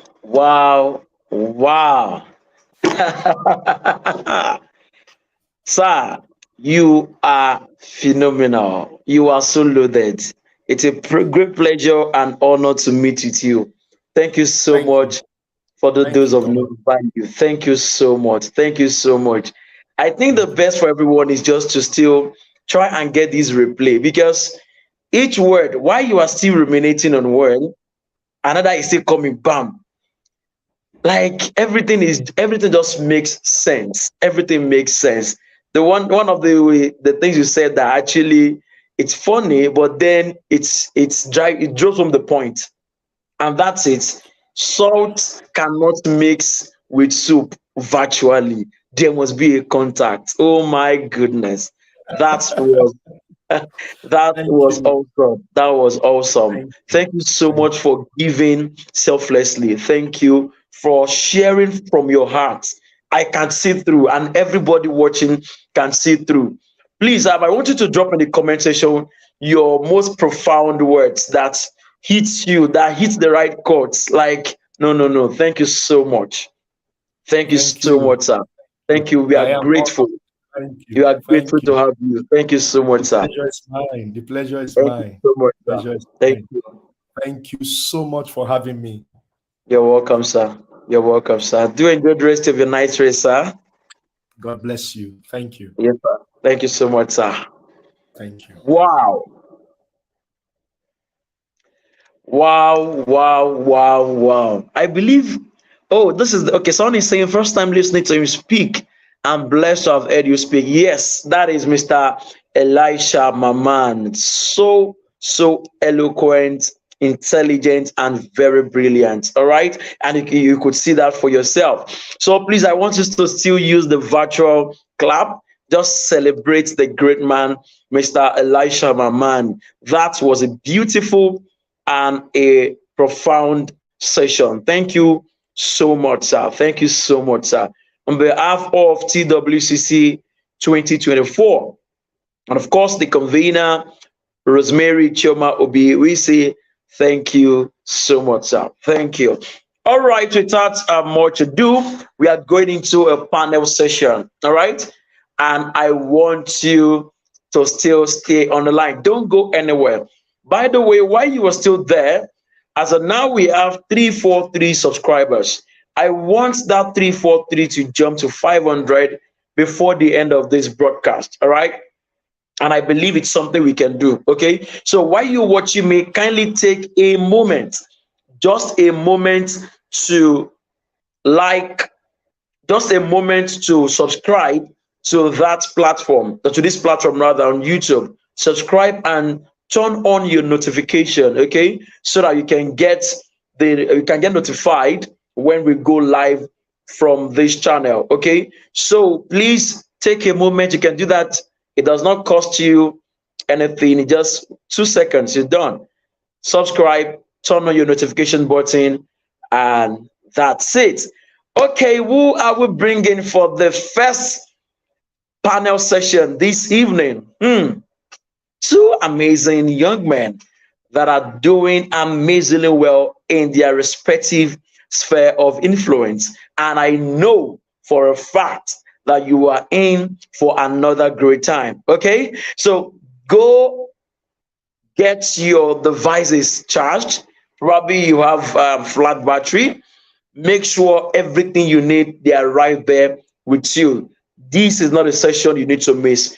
Here we are going to be having conversation. I'm going to be asking them some questions. I'm going to be asking them some questions, and together we are going to be conversing and engaging each other just for your pleasure and for you to learn from them. So what do we have here? I read the citation of the first panel speaker I'll be bringing up, and he is a brand and media expert. It provides valuable support to organizations and executives, enhancing stakeholder and community engagement. Notably, he is the founder of Young People Connect Africa, YPC Africa, a thriving community of change makers. As an alumnus of the Young African Leaders Initiative yearly program, Regional Leadership Center, Accra, he has impacted the lives of over 6,000 young Nigerians, young Africans, sorry to say. Through YPC Africa, he equips them with essential skills for success in entrepreneur and technology-driven context, contributing to Africa's economic growth and social development. His remarkable achievements have been recognized including being the first runner-up for the prestigious FBI Awards in 2019, highlighting his influence through education and social good. He continuously invests in his personal growth, holding certifications in personal branding and career fit from Skill Up Business School, Nigeria, and international leadership and organizational behavior from SDA University of Bocconi, with a focus on income, influence, and impact. His innovative ideas in entrepreneurship, branding, and digital business models drive positive change. His unwavering dedication to shaping a better future for young Africans serves as an inspiration to all. Ladies and gentlemen, with a round of applause, permit me to bring here to join me in this panel session none other than the powerful Joseph Etin as he leads us in the conversation, branding strategies for a sustainable business for wealth creation. Please celebrate him as he joins me live here. While he's preparing to join me on this program tonight, let me introduce our next panelist. All right, and that is calls himself a success coach, an inspirational speaker, and a business development consultant. Is a highly sought after inspirational speaker and an astute dynamic corporate trainer. He helps guide and coach individuals that are afraid and confused on ways to start their own profitable businesses and achieve success in life and career. He has been trained by the US Consulate to Nigeria on helping entrepreneurs start their own businesses. He is a graduate of business admin and management, a member of Young African Leaders Network. He holds an advanced diploma in leadership and organizational management from Daystar Leadership Academy. He is the convener of the Achievers Conference, capacity building conference held in several states in Nigeria with thousands of participants. And he is the CEO of Kingspire Resources, a business development consulting company. He has been featured in several radio stations on different business talk shows. For example, 95.9 Cool FM, 89.9 FM Garden City Radio, 97.7 Love FM. Best honorable mention in the Economic and Finance Committee in the International Youth Diplomacy Conference under Model United Nations Simulation Conference, International Youth Awards for Nation Building from Jamie Padrol International, Best Motivational Speaker, Diabo Transformers Awards. Ladies and gentlemen, daddies and mommy, permit me to bring right to your screen none other than the amazing, the smiling coach, Mr. Kingsley Amen, as he takes us and leads us in the conversation how to make profits in business for wealth creation. Please let me get your responses in the comment section. All right, let me get your responses in the comment section. Now, there's something that actually amazes me, and the fact that we have a lot of individuals, young entrepreneurs that are doing phenomenally well in their sphere of influence. And if there's one thing you are going to pick from this event, it is the fact that regardless of your age, regardless of your race, regardless of your tribe, regardless of your tongue, regardless of where you are coming from, you are not too small to make a difference. You can start something. You can be known for something. For example, when you mention Mr. Elisha Maman, you know him for something.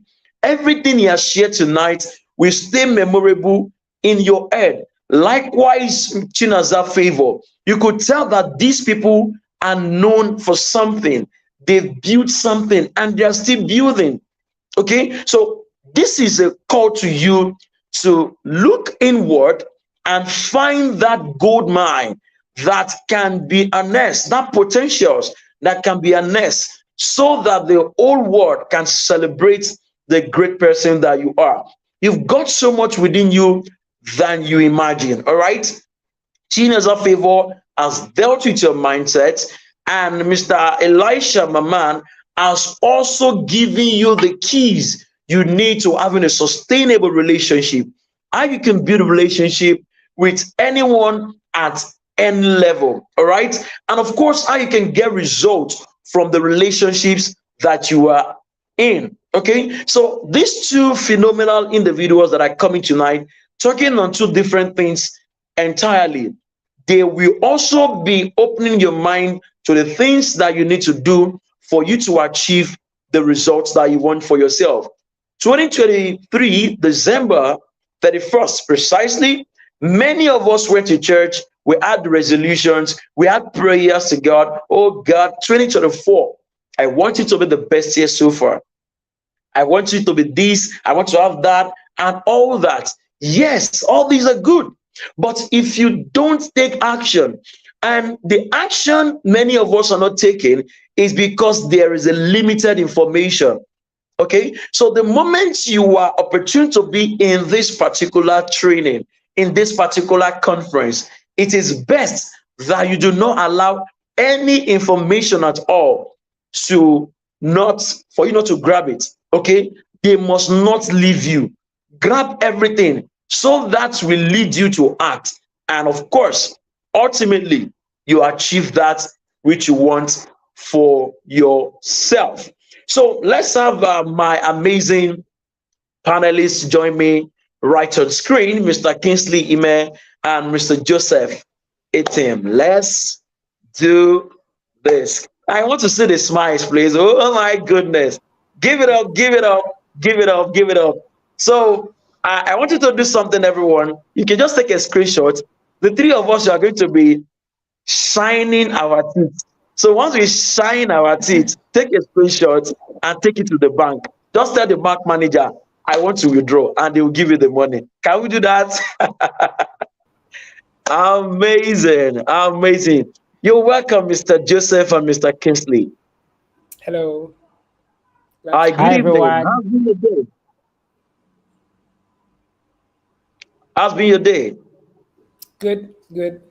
We're ready for this. We're ready for this. We're ready for this. Glad to be Amazing. I love that. That's the here. energy. That's the energy. My amazing success coach, looking radiant. How's today been? Thank, it's been a very interesting day. Thank you so much for having me. You're I'm glad to welcome. be here. I don't know why I see you and I think that you're from Akwa Ibom. Well, I get that a lot. Many people say you're an Igbo guy. I'm like, okay, I'm saying so be it. Joseph, how you doing? I'm good. I'm good. Glad to be The- connected the- here with you, and thanks for being here too. thank you. Great, great, Everyone, great, thank you. It's great to be here. great. The comment section is buzzing already with a lot of stuff.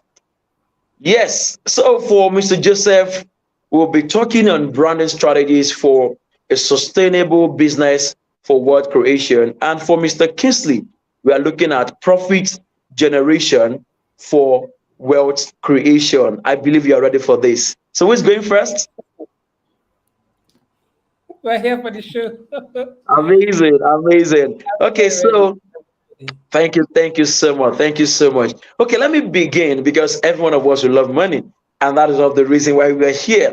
So we have profit generation for wealth creation, and I'll begin with a success coach, Mr. Kisley Ime, and over time I've seen the great works that you do, and now you've been able to lead people with your idea, with what you know how to do best. And if there's one thing I saw as remarkable, it was on your birthday, the way people celebrated you. It said something that you've really really impacted lots of lives, right? And that's because of something that you are doing so well. And that is why I feel that TWCC 2024 is having you here as a privilege. So once again, we say thank you to you, sir. So let's start. What are some of the fundamental strategies that businesses can implement for them to increase profitability? We have loads of businesses out there. We have loads of startups out there. We have loads of people that they just want to venture into business. Okay, what are these strategies that are fundamental that they can begin to implement so that they can increase their profitability and eventually create long-term wealth? Yes, sir. All right, thank you very much. And once again, good evening. It's great to be here at the Wealth Summit, and I'm excited. And thank you for the compliment. And everyone in the comment section, I'd like to say well done. And we're glad that you could join us. So, first thing I'd like to say is that revenue is not profit.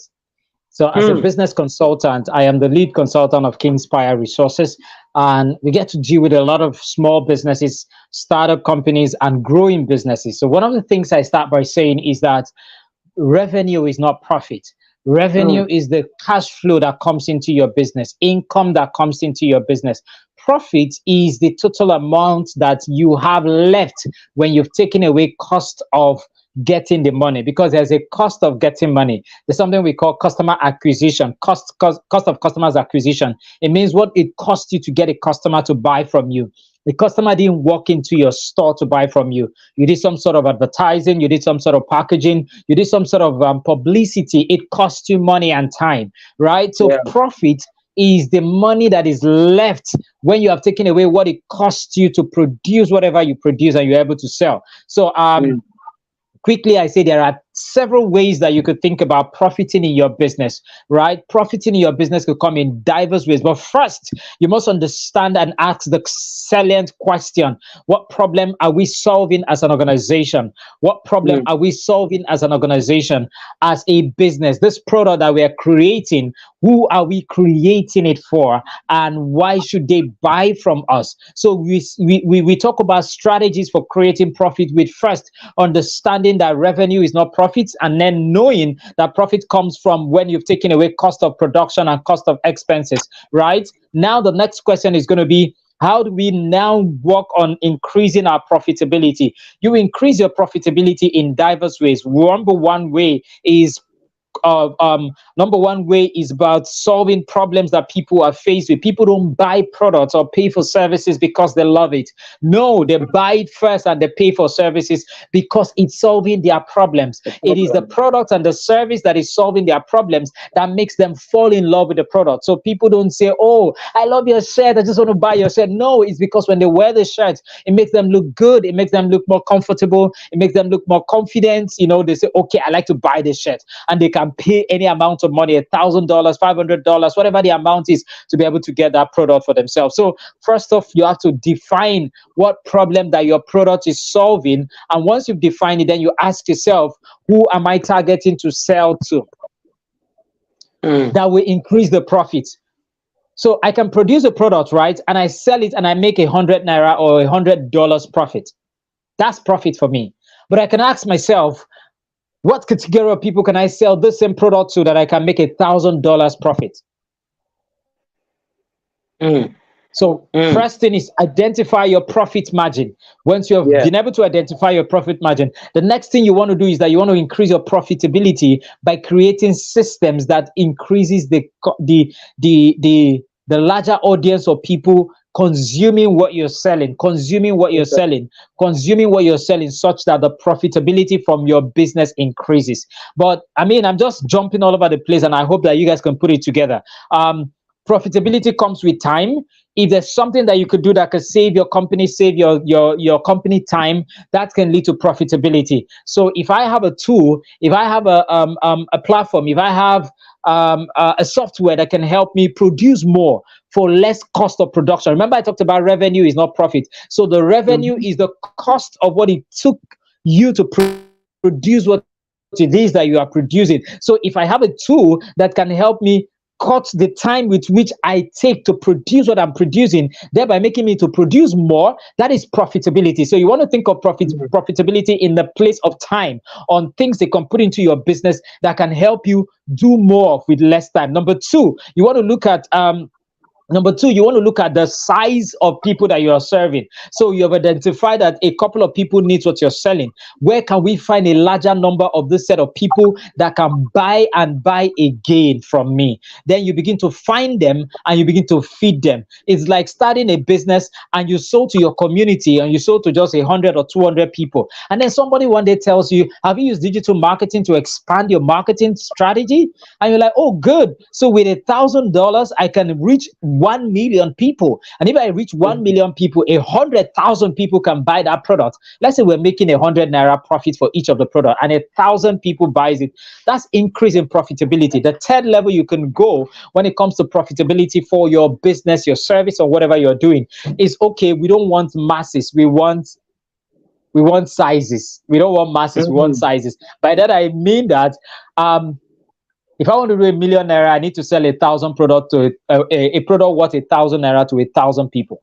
Or I can say I want to sell 100,000 naira worth of product to just 100 people. Now I have decided to leave the masses to come to a particular group of people. So if I'm thinking of profitability and increasing profit, I want to ask myself, okay, to come. So I want to say, okay, now the next thing I want to do is, okay, are there a particular set of people and something I can add up to whatever I'm producing such that they could pay more? So instead of me looking for 100 people to hit $1 million, instead of me looking for 1,000 people, I could just look for 100 people. And what if I put it to 200,000 naira? What if I put it at 250,000 naira? I just need 4 people to get this thing. So it's not the same way the product was when we were selling to 1,000 people that we're going to present when we're selling to just 4 people. We need to add some innovation. We probably will take us to our next question, right? But these are some of the things I want to put, but pay attention to the things I said. I talked about the fact that you need to put systems in place to make that happen. You need to look at whether you're serving masses, and you need to look at whether you're serving sizes, and then you have to look at tools and time management. They can also begin to contribute to your profitability. So whatever it is that you are doing, ask yourself, how do I make profit on a daily basis? How do I make profit on a weekly basis? How do I make profit on a monthly basis? And how do I make profit on a yearly basis? This can be one product doing the same thing, or it could be taking us to the next thing, you multiplying and creating different services and different products. You can decide to categorize one set of your product and say, this product, your job is to make me profit on a daily basis. Now, those profits may be tiny, maybe just 100 naira, 200 naira, 500 naira, 1,000 naira on a daily basis. And you say, okay, the next set of product we're producing is to give us profit on a weekly basis. And then the next set of product we're producing is to give us profit on a monthly basis. And then finally, the fourth set of product we want to produce is to give us profitability on a yearly basis. So there are diverse ways with which you can look at profit, but the bottom line is understand that revenue is not profit.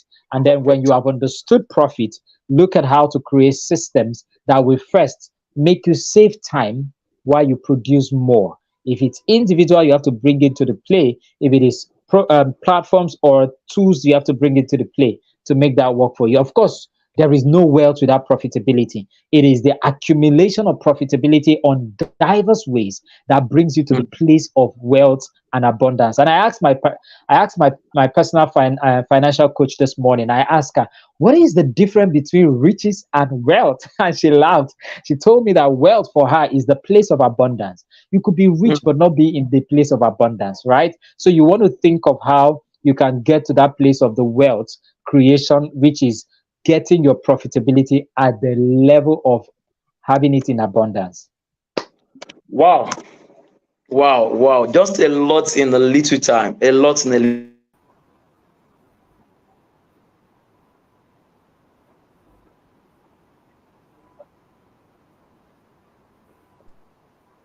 While you were talking, some things. Can you hear me? Are you there? Yes, I can hear you now. Yes, I am. I can hear you. I can hear you. Oh my goodness. I can hear you loud and clear. Hello. You're welcome back. Thank you. Sorry, it's raining here, so the network is trying to play with me. All right, I believe you can hear me. Clearly. Okay, I think we're back. We're back. Great, great. All right, you're welcome back, Joseph. Let's you Yes. for a moment. Okay, before I come to you, Joseph, let me quickly ask Kingsley this question. You mentioned a Yeah. lot on product, and Mm, product. And I mm. know it is in the minds of people, that many people, that, okay, how do I know the right product to create for my audience? What are the criteria that I need to look in place or put in place for me to create the product, of course, that will generate profit for my business? Can you please throw a little light there? Oh yeah, yeah, that's sure. First and foremost, I said product because I kind of scanned through Yeah. the comment section and I saw the category of people that were here, but no disrespect to service providers. Um, Many people, as a business consultant, one of the things I tell my clients when they come, I said many people produce products, then they go to the market and look for people to buy. But the reality of the matter is, as a business person, first, don't fall in love with your product. Fall in love with the market. Mm, Don't fall in love with your products. Don't fall in love with your products. Don't fall in love with your services. Fall in love with the market. In market. fact, fall in love with the problem that the market is having. Because Mm, the market is what will really determine the kind of product or service you're going to create that will give you profit.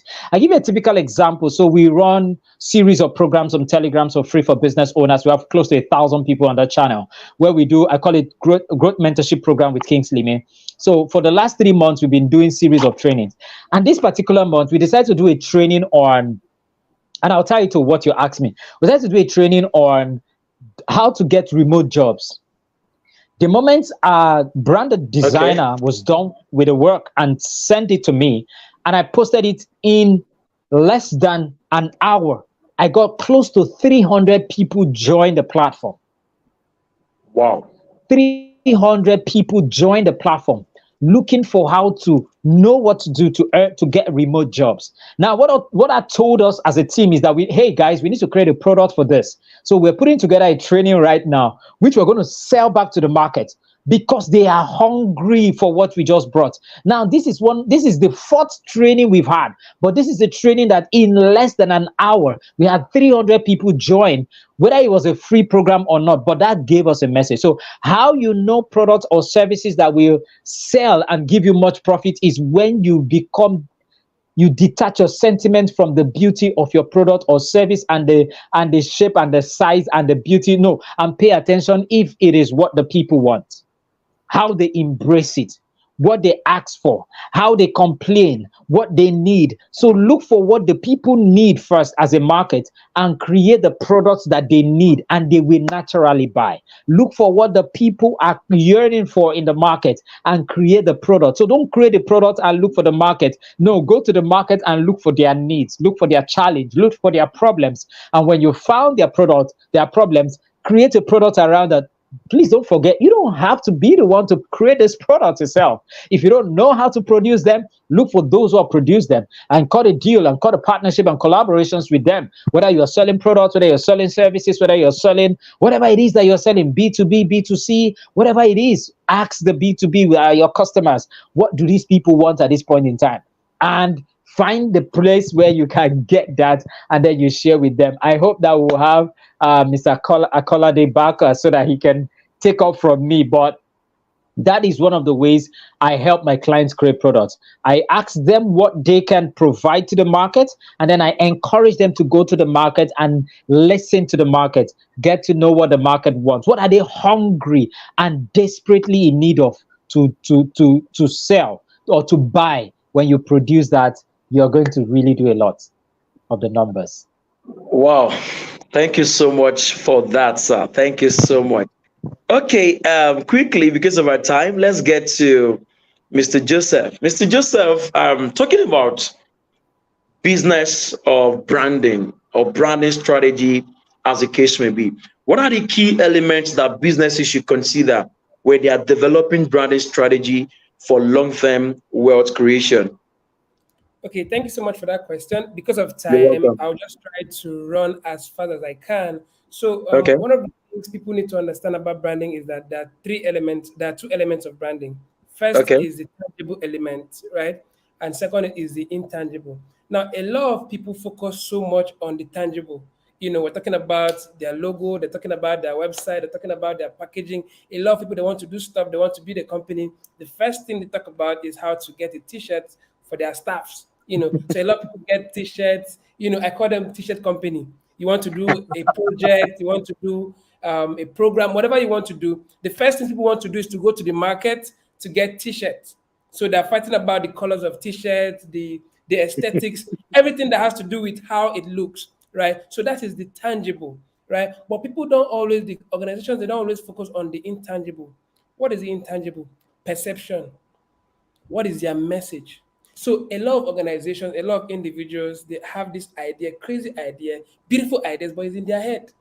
Nobody knows about it, right? They Mm, have these beautiful things they want people to buy. They have this, it's just beautiful, but it's in their mm, head. Nobody knows about it. What I always try to tell my people is that nobody knows about what you are not talking about, right? If they must mm. know about it, you must talk about it. So now, the first things about branding that I want to communicate here tonight is that people must learn how to communicate what is in their head. It doesn't matter how beautiful it is. If you don't know how to communicate it, nobody would see you, nobody will patronize you. So the intangible element of branding, visibility, right? Mm. But if you are not able to communicate your message, guys, a lot of people have so much, is sophisticated in their head, beautiful ideas, but nobody knows about it. Why? They are not able to communicate it, right? So the first idea, the first element that people want to leverage on to build wealth is their ability to learn and master how to communicate their business. Businesses have not been able to unlock this. Organizations have not been able to unlock this. So you see people that have been doing business for 30 years, right? But they fail to understand that the world has changed. COVID taught us that the world has changed. So the same way people used to carry proposals, letters, and stuff like that to different offices and stuff like that, people still think that's how they need to do it now. No, Mm. the world is now hybrid. Your physical market and your online market on the internet.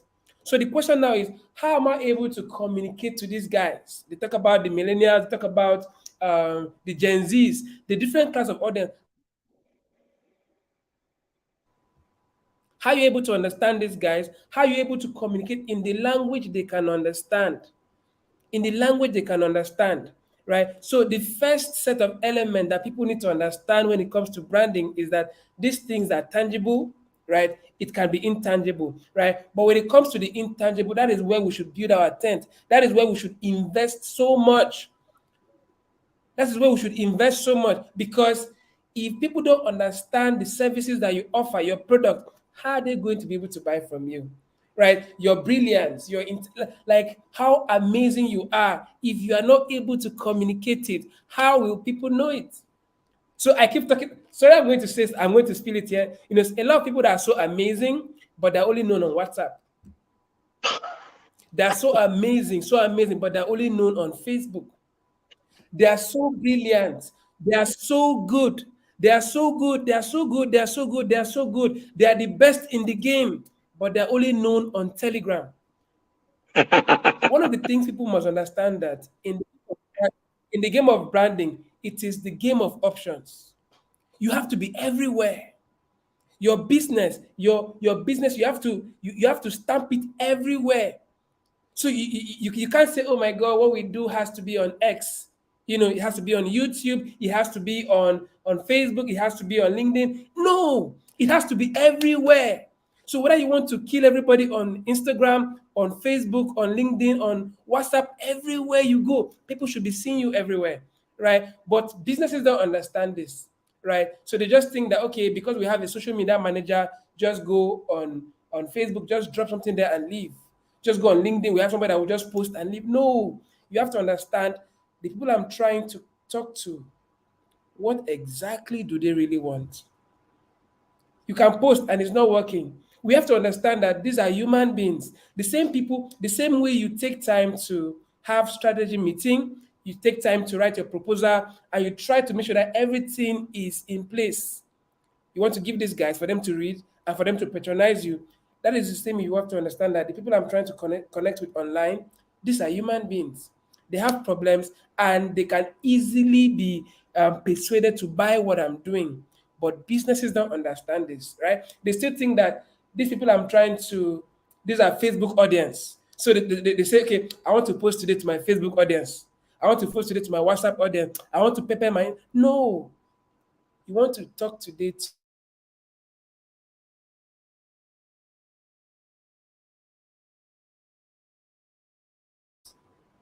Did I lose you guys? Came back, right? So you have to understand that the people you are trying to talk to, these are human beings, right? I don't know if I've lost that, so just do me a sign if you guys can hear me.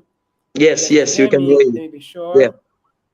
Let me be sure. Let me be sure you guys can hear me. Let me be sure you guys can hear me. So I Yes, think yes, you yes, guys can hear me, right? yes. So whatever people are doing, Oh, wow. This is getting interesting.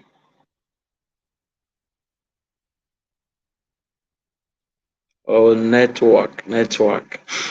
All right. While we are still waiting for Mr. Joseph to be back, I just wanted to keep updating the comment section with something that Mr. Joseph and Mr. Kingsley have said, and that's really hits you. Okay, just drop them in the comment section because of some people that still need to catch up. Because from what I'm saying, some people are just joining us, so they need to know where we were and how we got here. So keep dropping those comments so that they can follow through and read alongside. I just wish Mr. Joseph could be back here in time. Okay, while we're still waiting for Mr. Joseph to be back here, Mr. Kingsley, can we go Yep. for a ride again? Okay, amazing. Okay, in one of your submissions the other time, you mentioned the key role that innovation plays, Yeah. right? The key role that in driving profitability. So can you tell us the roles that innovation plays? And when we mention innovation in its sense, what does it mean? Because many of us have the idea that okay, innovation is us scrapping the old thing, bringing up new stuff.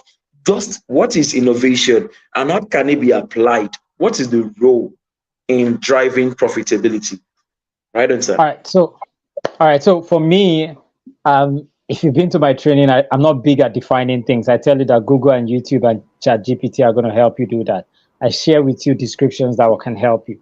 So we'll talk about innovation. For me, innovation is looking at what is already existing and adding a spice to it to make it look newer and more attractive and more presentable. Innovation is taking your same business and making it deliver whatever is the deliverables faster. That's innovation. If it took you 1 hour to produce 1,000 pieces of your product, innovation is thinking of ways with which you will use same 1 hour to produce 3,000 pieces of that same product. That's innovation. Innovation is me looking at your package of your product and you didn't necessarily add new content. You just change the shape of the bottle. You change the shape of the package. That is innovation. Human being in itself can easily be bored. Human beings psychologically, when I train psychological marketing, can easily be bored. Human beings can easily always want something new. Have you ever wondered why would Coca-Cola change their shape of bottle? Why would Star Lager beer change their shape of bottle? Why would Bonvita? And I did an article on LinkedIn where I showed about the psychology of these things, right? How is it possible that Bonvita, Milo, and Peak Milk are still in the game for 50 years now? And the same beverages that were at your table when you were a baby are the same beverages that are on your table now that you have babies. What they did is that over the years, they changed the shape and the color such that the same product is looking appealing to your eyes.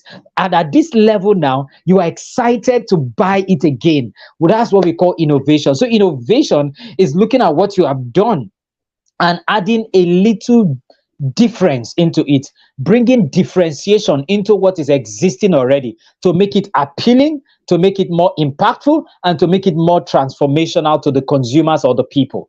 You can do either of these three things: make it more impactful, make it more appealing, make it more transformational. We're today, and if you don't do this, you will be out of the market. I can assure you that you will be out of the market, because those that are competing with you are going to become innovative in what they are doing. I'm using an earpiece right now, but there is an earpod right now. That's innovation. They did not throw away the earpiece, the communication. They only innovated with it now. Right now, our big brother Elon is doing something crazy. You just probably will just one thing in your ear and you keep hearing. So those who are innovative in their industries are the drivers of the profit. So if you must increase your profitability every time, you must be at the forefront of innovation, because when you are innovative ahead of time, the customers and the consumers will prefer you. Now what happens is that your competitors become a copycat and those who are trying to play catch up. But if you allow innovation to oversee you, you will be the one to be playing catch up. Whoever leads in the game hits the money the most. A guy was in the city of Port Harcourt many years ago when all the phone repairers, all they could repair was Android phone and Symbian phone. The guy left Port Harcourt and went to Lagos to learn how to repair iPad. And when he came back, he became the king, the one-eyed king in the land of the blind. He became the big boy. He became the guy that could sort the kind of people he wants. Now everybody was now playing catch up. When they started playing catch up, he had moved again to go and learn how to produce, how to fix MacBook. Now that's just a repairer person who has decided to use knowledge as its form of innovation. What that tells us is that you cannot be innovative if you don't have adequate knowledge. You cannot be innovative if you're not good with research. I cringe when I see clients who have been in business for 5, 7, 10 years, and they haven't done any research about who are the big players in the industry in the same region, in the same country, perhaps in the continent, and to see how these individuals are doing what they are doing. So innovation is a key driver to profitability. The company, the business that becomes more innovative becomes more profitable because they become the commander, they become the chief leader in the industry. I mean, shout out to my guy, Akara Boy NG, right? I'm doing a shout out. I talk about him everywhere I go. My mom used to sell akara, so I understand how akara can taste. Please don't call it bimbo. It's not bean cake, it's akara. This guy, innovatively, now I eat chicken akara. Akara that has chicken inside. I buy 5 balls for 5,000 naira. If I want the local akara, I buy it. If the woman tries sell 100 naira, me and the woman go quarrel.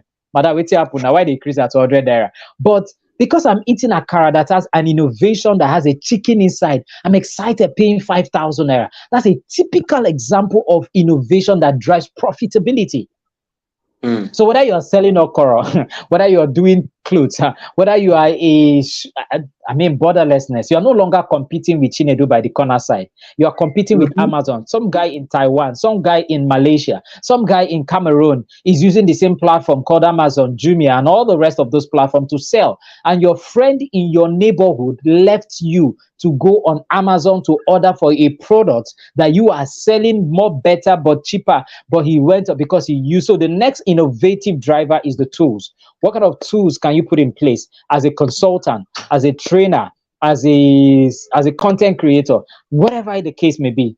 Innovation is critical. It is important when it comes to profitability. Thank you. That was profound. That was profound. Thank you so much, Mr. Kingsley. Thank you so much for that.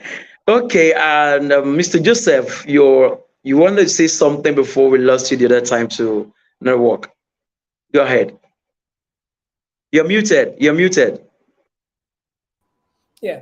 What I was trying to say is that a lot of people don't really understand that what they call numbers, right, on social media is a large crowd, right? For instance, if you're on Instagram, I like using Instagram. Okay, so if you're on Instagram, for instance, and you have just 100 followers, people call it just, right? But imagine you are in a room where you have 100 people, right? And you are talking, and you had a masterclass or an event that was sold for 100,000.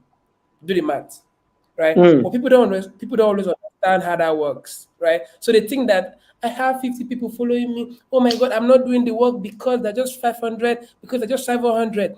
Do you know what it means for 700 people to imagine you were a pastor and you have 700 people in your church.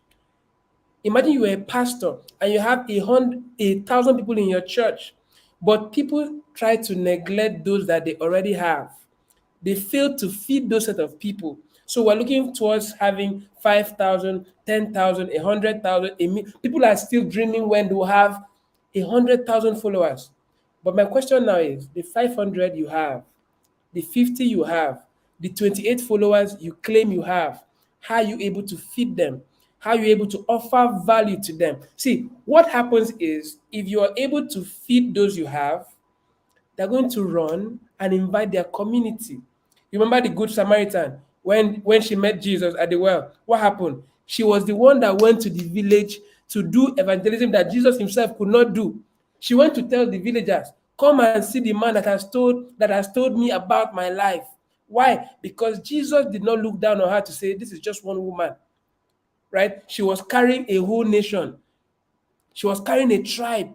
So people need to understand that those that are following me, imagine that Elon Musk is following you. Imagine that imagine that Will Smith is following you. Imagine that you can make an impact on Will Smith. Imagine that you can offer value to Elon Musk, and all he needs to do is to write a post about you, about how amazing you are. So that's just the point I wanted to make then, that a lot of people have followers that they just call followers. These are human beings that are connected to you. How are you able to add value to them? I saw in the comment section when somebody was asking me, how do you build a brand as a web developer? Quickly, in a minute, I'll just say this: show your work. That's just it. Show your work. So it doesn't matter the website that you're doing. You should ask yourself, how am I able to communicate that I'm a website designer? Right? How am I able to make videos? How am I able to tell people about how website can change the face of their business? People don't do this enough. So they just expect that by writing it on their bio, I'm a website designer, people should know. No, it is constant communication. Constant communication. I always try to drag when I'm a platform like when I'm on a platform like this. A lot of people say, I'm a poet. I'm a poet. I'm a poet. Spoken word artist. You go to that timeline, they're writing it. And I keep asking myself, do poets write? Yes, they write what to say, right? But I'm on your timeline. Can I just see a video of you speaking? Can I just experience? Can I experience what it means to be a spoken word artist? People don't understand this, so they always write it on their bio. I'm a spoken word, spoken word, spoken word. They want to kill everybody. But if you go to their timeline, there is no trace. There is no trace. You're a website guy, you're a graphic guy, whatever you're doing. When we go to your timeline, what are we going to find? People need to understand that we need to have trace for our work, right? So do you see yourself as a company? Everybody listening to me right now, you need to see yourself as an agency, as a company, as a business. Until you're able to develop that mindset, you will not understand what it means to communicate your value in a way that you should. So people are thinking that people that are following them are their friends. They're not your friends. There are a lot of business owners following you, but you're not able to communicate what you do as a business, right? So for the poet and the spoken word people, so maybe you want to go to the studio or go somewhere and just make videos for us to see. Somebody wants to recommend you. There's always somebody trying to recommend you, and there's always somebody checking you out on these platforms. But the question is, whenever they go to your timeline, what will they find? Will they find you dragging somebody? Will they find you on new trends? Something will always trend every day. Something will trend. It is not your responsibility to make it go viral. You have a business, you have a product. Your responsibility now is to make your business go viral. If you can write a content that can make that person, that can drag somebody, write something on your timeline that can make people drag your business, patronize your business. So the easiest way for business owners to show up is to show their work. Nobody cares about what you're doing. All they want to see is your work, right? So make it easy for us to help you, make it easy for people to recommend you by showing your work, because people will always ask this question: can we have his link? Can we have a link? But the question now is, what will they find? I'm sure you have a lot of questions, so I'll just break it here for us to continue. So show your work. How to make money is show your work. You don't know who is watching you, you don't know who is following you, you don't know who is waiting to just pay you for what you do. But how are you able to communicate it? Finally, before you ask a question, I always tell people, nobody will pay your what. People don't believe me. Nobody will pay Mm. your what. They'll pay you what you charge.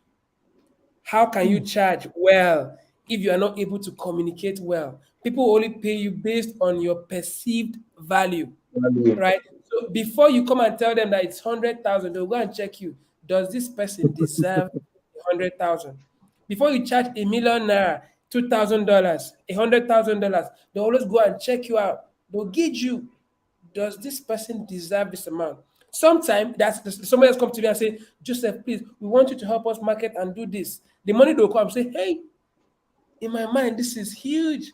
But because they perceive me to be of somebody of this, they believe that I can do this with this amount. And in my head, this money will carry me for the next 100 years, right? So how are you able to build perception?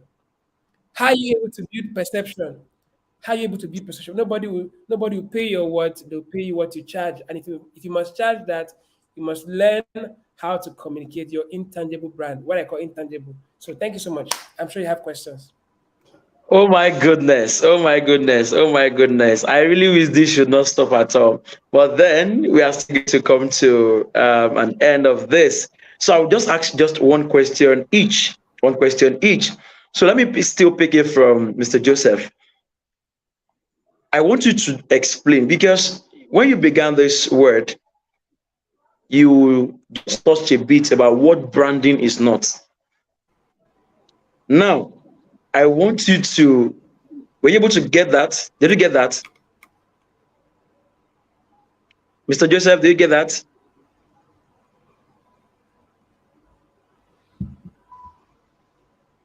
Can you hear me, Mr. Joseph? Oh my goodness. Oh my goodness. All right.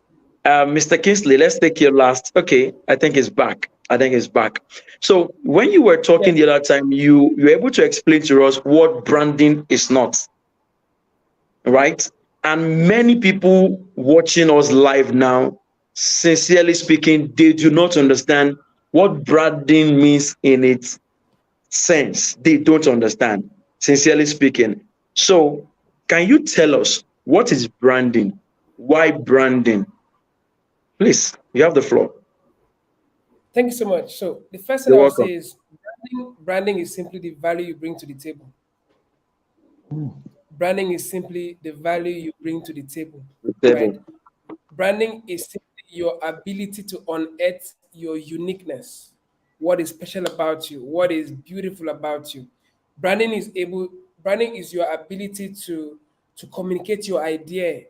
Branding is your ability to help people to connect the dots between a problem they have and the solution. However, you're able to do that, that is what branding is, right? But people don't understand is they think that branding is a concept that they have to touch. So if you fail to understand what I'm trying to say, just understand that branding is perception. How do people see you? What experience do you bring into the room? For instance, when this session is over, what would you remember about Joseph? What would you remember about Mr. Kingsley? That's what branding is. The experience you bring, the expertise, the experience you bring, what you have to offer, right? So a lot of people feel so when you understand that this is what branding is, the experience, you will invest so much time in trying to build yourself, right? You invest so much time in trying to prepare. You invest so much time in trying to make sure that whatever you say is valuable. Whatever you write is valuable, right? So branding is when you offer a service, what can people think about that service? When you speak, what can people think about your session, right? So branding is simply perception. When Joseph is handling your conference, if Joseph is handling your marketing, if Mr. Kingsley is handling your a session where he's able to train your participants, what are your audience thinking about him? That is branding. That thoughts, that perception, that experience that you bring into the room, that is what branding is, right? So branding is not your logo, it's one of the elements. Your website is not your logo. Your branding is your message, the value you bring to the table. Now, what makes this different is that a lot of people can say the same thing, but it can never mean the same. for everybody. It can never be the same. There are a lot of people that will come and talk about branding today, and everybody will be sleeping, right? There are a lot of people that come and talk about branding now, and everybody's like, who is this guy?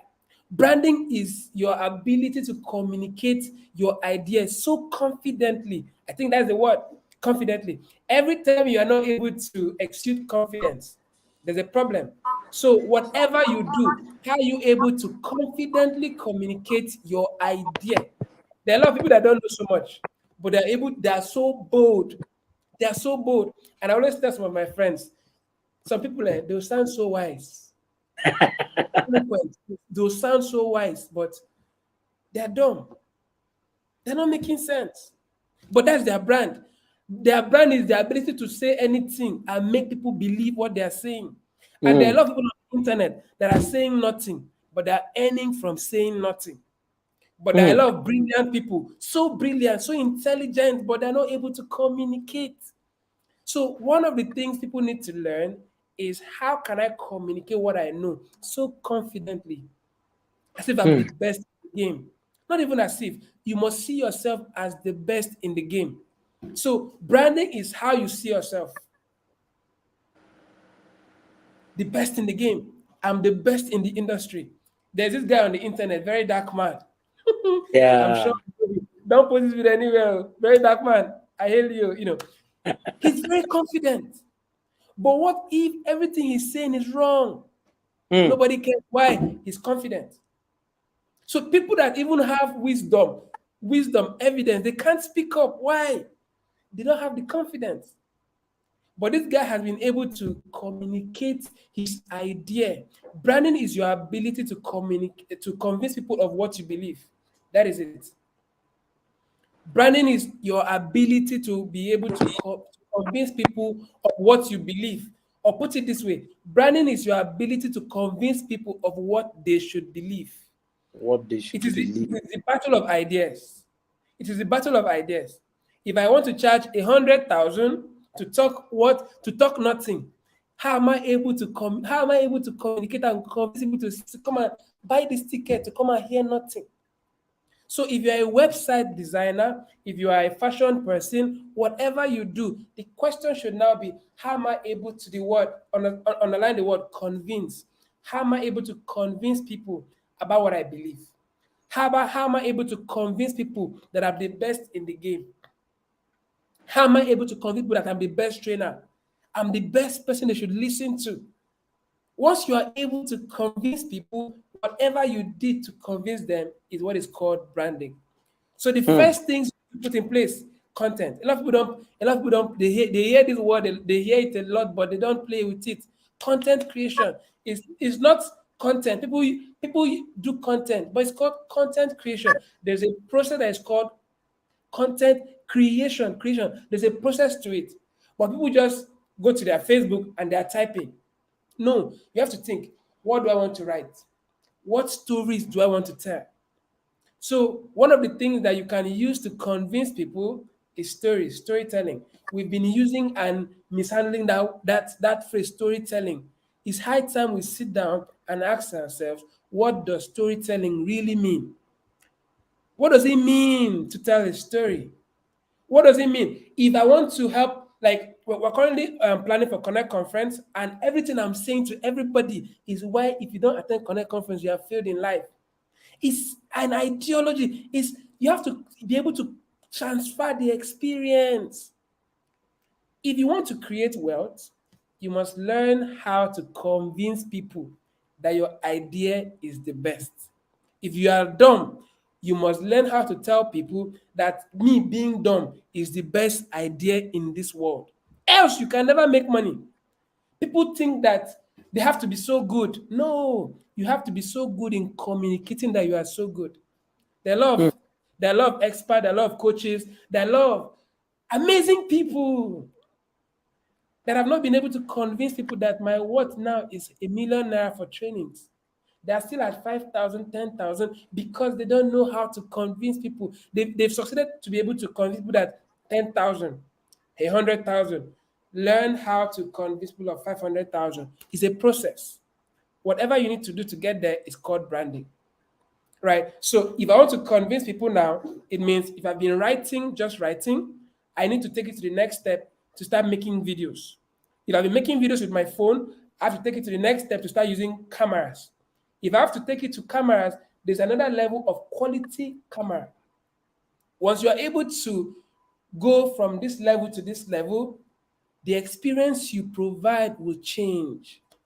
There's how people just see me now in front of the camera, whether I'm saying anything that makes sense or not, because of the quality. They just believe that this guy has money. And because they think this guy has money, there's how much they want to pay this person. Exactly. Imagine they just invited you to come and speak somewhere, and you are making a video that is so clear that even Will Smith, oh my God, this, like, what camera did you use? Everybody's asking what camera. Everybody's asking, where did you make this? Questions are not coming. It means you've changed the experience that you provide. But if you are making a video that everybody can make a video with their phone, but not everybody can make a video with a high quality camera. So if you're trying to build your brand, you must ask yourself, how can I take my game to the next level? The next level is where the money is.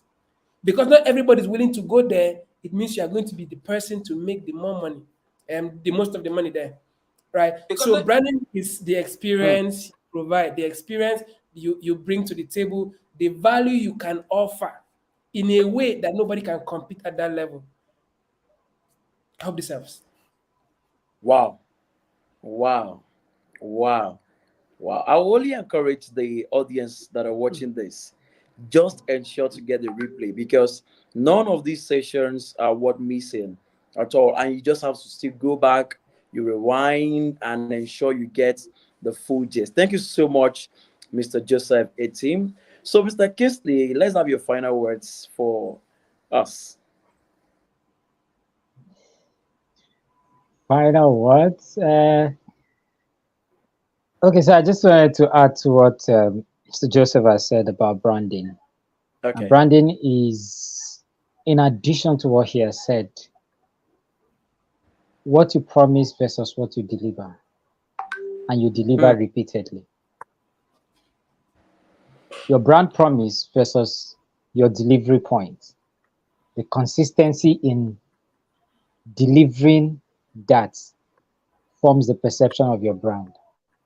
So if you keep telling us you will come by 8 o'clock and you come by 8:30, it's okay. You have told us your brand. You repeat it 2, 3 times. We are the one that will tell people, no worry. Now 8:30 go come. In fact, not to 9, just don't worry. That's branding you have just given us. So branding, you're branding every day. And like you say, so for me, I don't know where to start from when you say final words.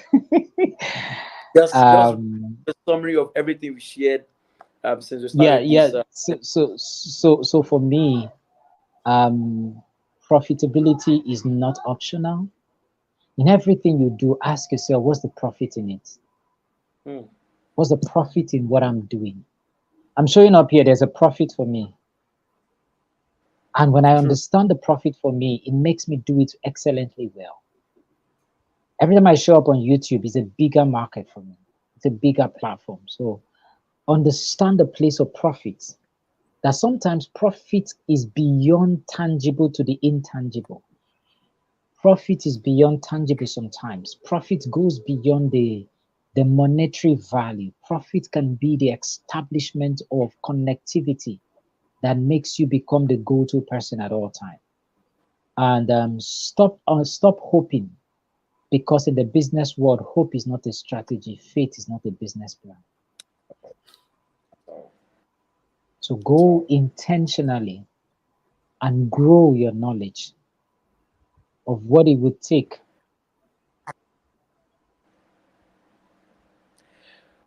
Wow. Uh, Amazing. Thank you. so I Amazing. think Thank I you I so think I much. Okay. yeah. Okay, so I got a little flicked up there. So in summary, I want to say to every young person here, this is the easiest time for you to become profitable and become successful. Success is not a rocket science, I always say. Define exactly what you want. Look for the people that have achieved what you want and connect with them, learn from them, copy what they are doing. And when you copy it, add some creativity into it. if you do exactly what successful people do with a little bit more time and patience, you will actually achieve the kind of result that they want. So if you want to be profitable today, begin to look out for the people who are profitable, begin to look out for people who are wealth conscious and be in their circle. Sometimes pay your way into their circle, buy their circle. How do you buy their circle? Pay into their trainings, pay into their products. Sometimes go into them and take them to most expensive place they've ever been. It could be your last car that you're taking there, but trust me, if you're able to get into there with the appropriate and the right knowledge, it will work for you. For me, one of the biggest thing that has happened to me and has helped my brand, just like what Joseph was saying, is the right people I've connected with. I struggled for quite a while charging people less than $10 until I got into a circle where these guys do $2,000, $5,000. I'm like, what? So the next time they called me, I said, bro, my fee is $500. I was like, oh, Okay. $500. Okay, we'll give you $300. My mom like, this guy they play. Oh yeah, yeah, send it, It will send it, send it. So guys, there's so much to say. I don't know what else to say, but man is not rewarded for having a brain. Man is rewarded for making use of the brain. My quote, I end with this. The world will not celebrate you for what you know. The world will pay you for what you do with what you do, with what you know. The world will not celebrate or pay you for what you know. The world will celebrate and pay you for what you do do with what you with know. My name is Kingsley Ime, and I hope to see you some other time. Bye bye. powerful, powerful, powerful. Thank you so much, Mr. Kingsley.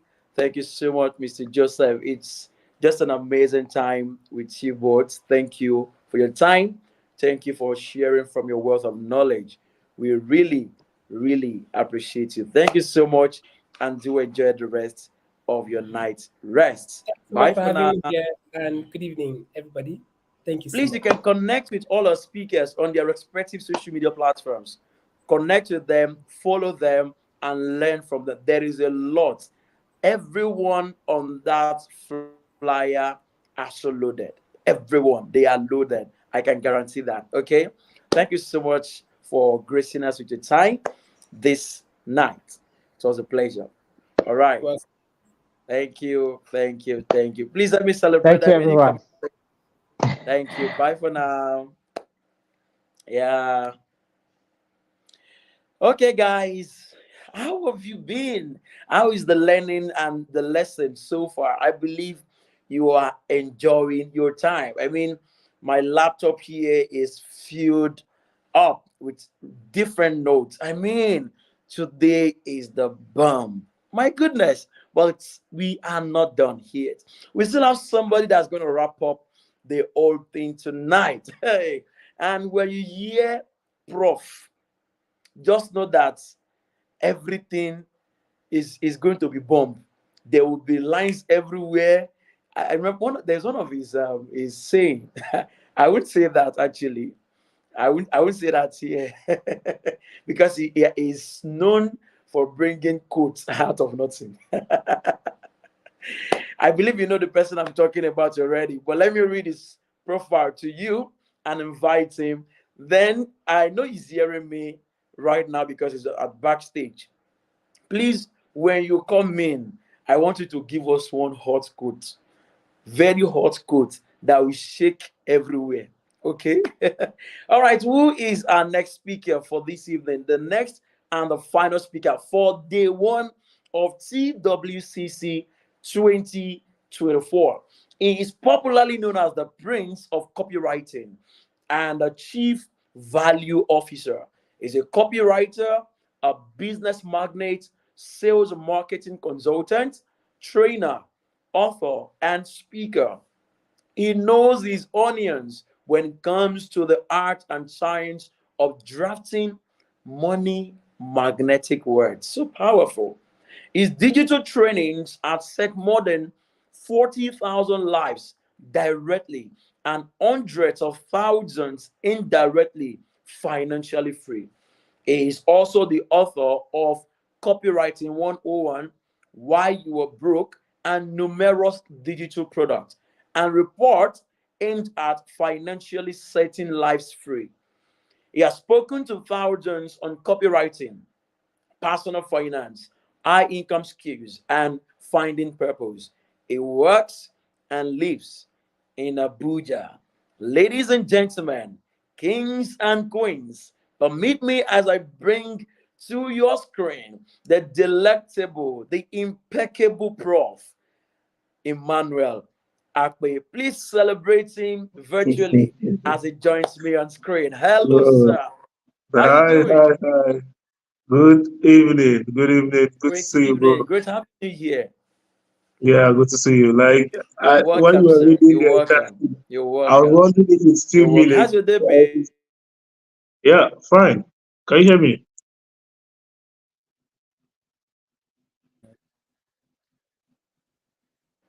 Yeah.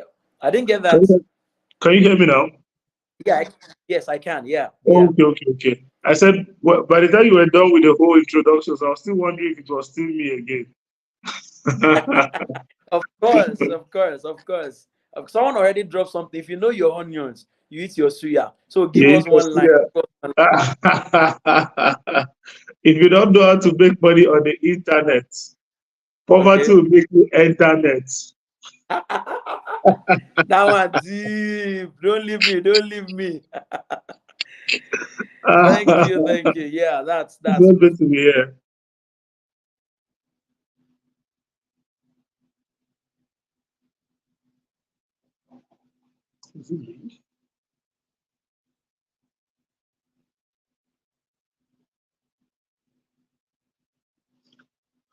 Okay, guys. Hi, hi, hi, hi. I don't know if it's. Can you guys hear me? Let me see in the comment section if you guys can hear me so that I can just continue. If it's my network, or I can hear. So I can hear. So, okay, good, good. So let's so that so if you can hear me, just put maybe the fire emoji in the comment section so that we can get started. Yes, Matthew says yes. He can hear me. Great. Okay, other people, if you're here, just put the fire emoji in the comment section. Let's know that you are ready to go. Amazing, James. Good job. Good job. Good job. Good job. Right. So, I think I'll just spend 20 minutes. I know you guys have had a long time. I can see from the live stream that we spent close to 3 hours here, right? So my session is supposed to be for 30 minutes, but 10 minutes has already gone so that you guys can have, today's Friday, you can rest and, sometimes it's not really so much about, all the information. It's about the execution, right? The things you can pick.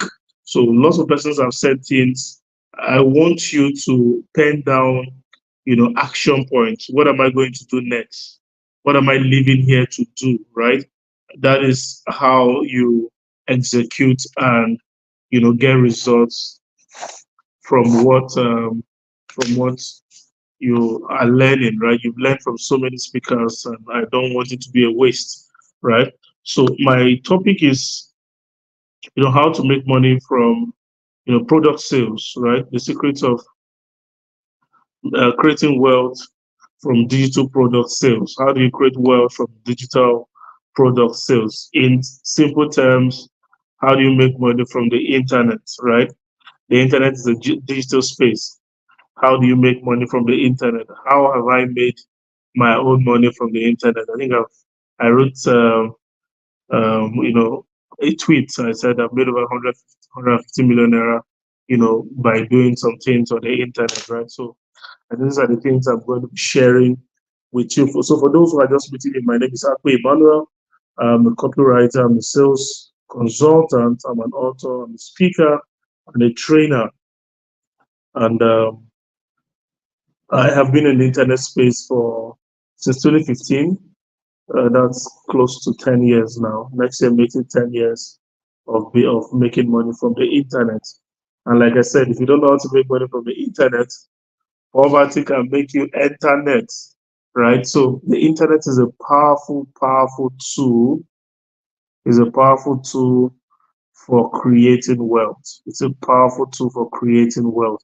Now, wealth has never been this decentralized, right?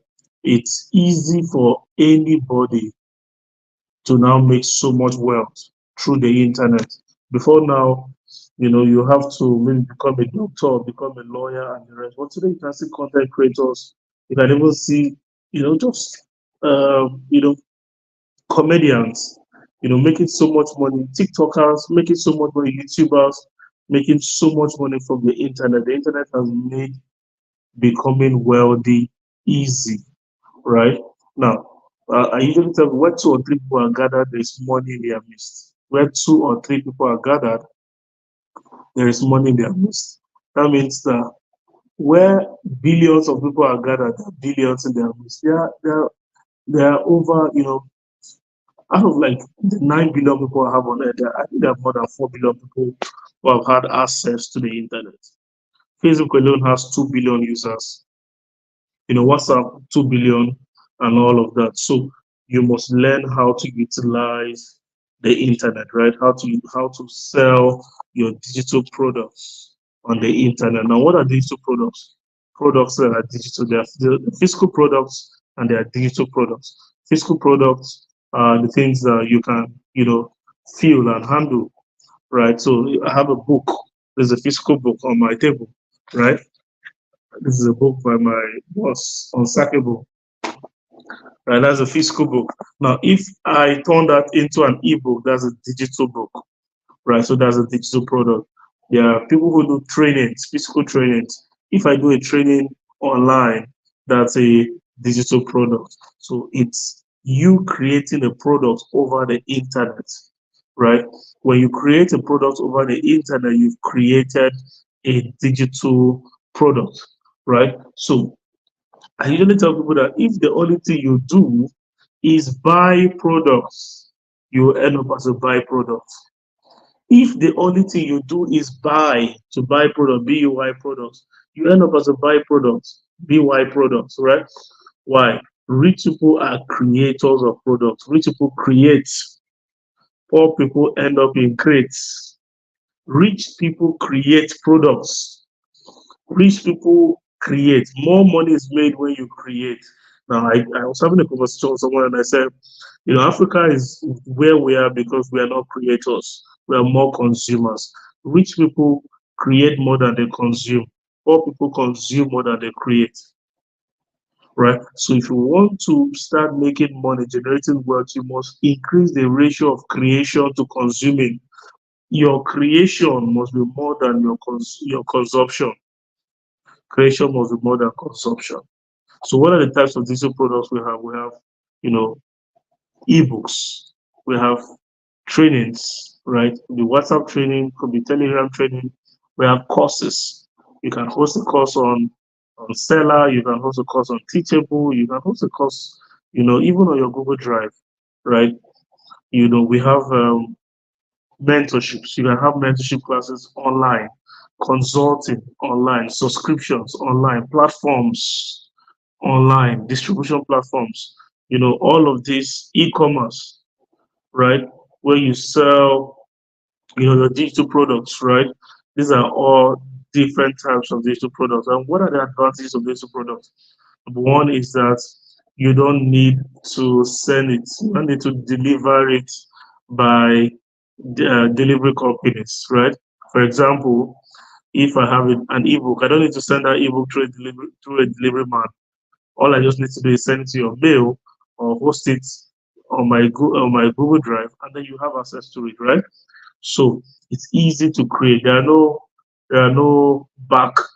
um, you know, back costs for creation. So you have to buy what's it called now, raw material. You don't need raw materials to create digital products. You just use your Canva or use your WPS or use your WhatsApp. I said something. WhatsApp is free. Facebook is free. Twitter is free. Why are you not financially free? If these platforms are free, why are you not financially free? Right? So you must take advantage of the internet to sell. There are millions of people, and I said, so when 2 or 3 people are gathered, there's money in their midst. So you need you need to be solving the problem. So there are 5 P's I want to talk about. These are 5 P's that most people know about. how do you make money on the internet? How do you sell your products on the internet? Number one is you must be solving the problem. The first P is problem, right? You must be solving a problem. Nobody gives you money because you're handsome. Nobody gives you money because you know how to speak good English. People give you money because you are solving a problem. The bigger the problem, the bigger the money. The bigger the problem, the bigger the money people call it. So doctors earn more because they are solving deeper problems or bigger problems. So you must be solving a problem. Life was designed so that we solve each other's problems. Nobody can solve their own problems by themselves alone. Imagine that every time you want to take your bath, you go and make soap. Imagine that every time you want to wear clothes, you have to go to the cotton farm and cut cotton and then process it into textile and then sew your clothes. It doesn't work that way. God created human beings and created problems so that as we solve these problems, we depend on each other. So money became an exchange of value, an exchange for problem solved. So a rich man is the one who solves problems more. A poor man is the one who has refused to solve problems. So if you're not solving problems, you become poor. You have the biggest problem of all, poverty. Those who run away from problems, solving problems, go and meet the biggest problem of all, which is poverty. So for you to avoid the problem of poverty, you must solve people's problems. And before you solve a problem, you must make sure you are not a problem. Before you can solve anybody's problem, make sure you are not a problem yourself. So you must deproblemize yourself. Remove those problems, remove your problems, and then solve people's problem. Number two is people. So who are the people that have this problem? So you've noticed the problem. Let's say, for example, there's a problem of you know wealth. People are not making money, and you want to teach people how to make money online. Who do you want to solve? Like whose problem do you want to solve? Like, do you want to solve problems for youths? Do you want to solve problems for stay-at-home moms? You want to solve problems for people who have 9 to 5 and are looking for extra way of income?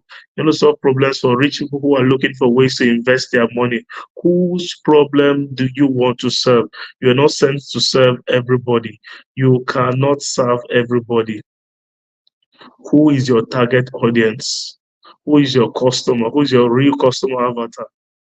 Right? Where do they stay? You can give them a name. Oh, the name of my customer is Tony. Tony lives in Bagada. Tony is 25 years old. Tony works in a bank. Tony needs an extra source of income. Tony can do digital marketing, right? This is a way to target. So you find all the Tonys available. These are your audience. Those are your people. So you must find your people. If you don't source your people, you have financial pimples. Those who don't sort out their people, those who don't find their people, will always have financial pimples. Wait, guys, let me be sure you guys are hearing me. Let me check the comment section to be sure that you guys are hearing me. So if you can hear me, just drop a fire emoji. Let me be sure that I still have people who can hear me loud and clear. Just drop a fire emoji. Amazing. Great. Awesome. So you guys can hear me. Awesome. So you must be solving a problem for people. And I said, if you don't solve people's problem, you have financial pimples. So if you don't want financial pimples, solve people's problems. So problem and then people. Problem. Look for the problem, find the people, and then create a product. Not create a product first. You don't create a product first. You find the problem, find the people that have this problem, and create a product for them. That's the way it works. Lots of people will create products and start looking for the people. It doesn't work that way. You're putting, the cart before the horse. Find the problem, find the people, and then create a product for them. So yours can be digital products. So personally, I have lots of digital products. I have ebooks. I have like 23 ebooks solving different problems around the financial niche. I have trainings of copywriting, WhatsApp marketing, making monthly millions, daily alerts. So I create products around people's problems. I create programs around, my own skills, and I create programs around, results that I've gotten. So if I've gotten a result, I can create a product around that result. So I have, subscriptions, I have memberships, I have I do consulting 1 month, 3 months, 90 minutes. I've created lots of products, on the internet that solves people's problems. So you have to create a product. Like I said, if the only thing you do is buy products, you end up as a byproduct. Now, when you create product, don't just end up creating products. There's something that goes higher than creating products. I call it the offers. I call it what? Offers. Now, a product is rice, an offer is fried rice, chicken, salad, and a cold bottle of drink. A product is gari, an offer is eba, soup with plenty meat inside. Now, a product is just a part of an offer. People may reject products, but people hardly reject offers. So when you create a product, also make sure that you create an offer. Make your offer so irresistible, right? Make your offer so irresistible, make your offer so insane, it takes a man who is insane to say no. Like, let somebody look at your offer and like, I must be mad for saying no to this offer, right? And what do you do when you create offers? You're putting perceived value was 100 times more than actual price. So if people are paying you 10,000 naira, give them value of 10,000 times 100, which is like what? 1 million, I guess. 10,100 is what? 1 million, right? So give them a 1 million naira worth of offer. So what you're doing is you're exchanging money that people cannot touch for money that people give to you. So you're giving value, perceived value, or intangible value for tangible money. That's why you create an offer.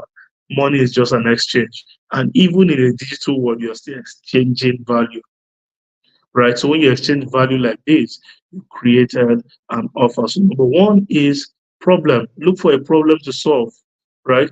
Solve high value problems for high paying clients, people, right? And then find a high paying a high value product, right? Or a high value service to solve to this people. Now number four is your platforms or platform. Platforms are where people are gathered. Where can you see a gathering of people, right? And number one is the internet, the social media, right? There are people on Facebook, Instagram, Twitter, LinkedIn, YouTube, TikTok. There are people everywhere. So your duty is to create a mini platform inside these platforms, which is your page, or which is your Facebook, your email list, right? You need to create a way for people to come to you, right? You need to create a way, maybe on your WhatsApp groups, your WhatsApp status, your email list. People need to come to you too. So when you go out there to talk, when you do lead generation, people need to come to you. I read a scripture that explained this thing so well to me. In Acts, he said, when this thing was noised abroad, the multitude gathered, and 3,000 of them were baptized. That means that there had to be a noise abroad. You have to talk about Joseph was talking about content. So you need to be out there, pushing your market out there so that lots of people can come to you, right? Closed platform. So they are open platform. Facebook is an open platform. Twitter is an open platform.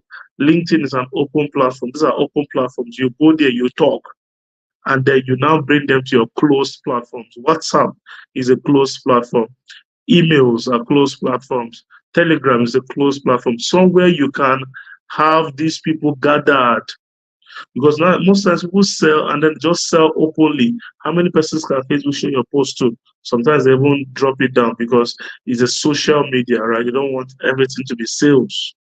So you find a way to draw people to your closed platforms, your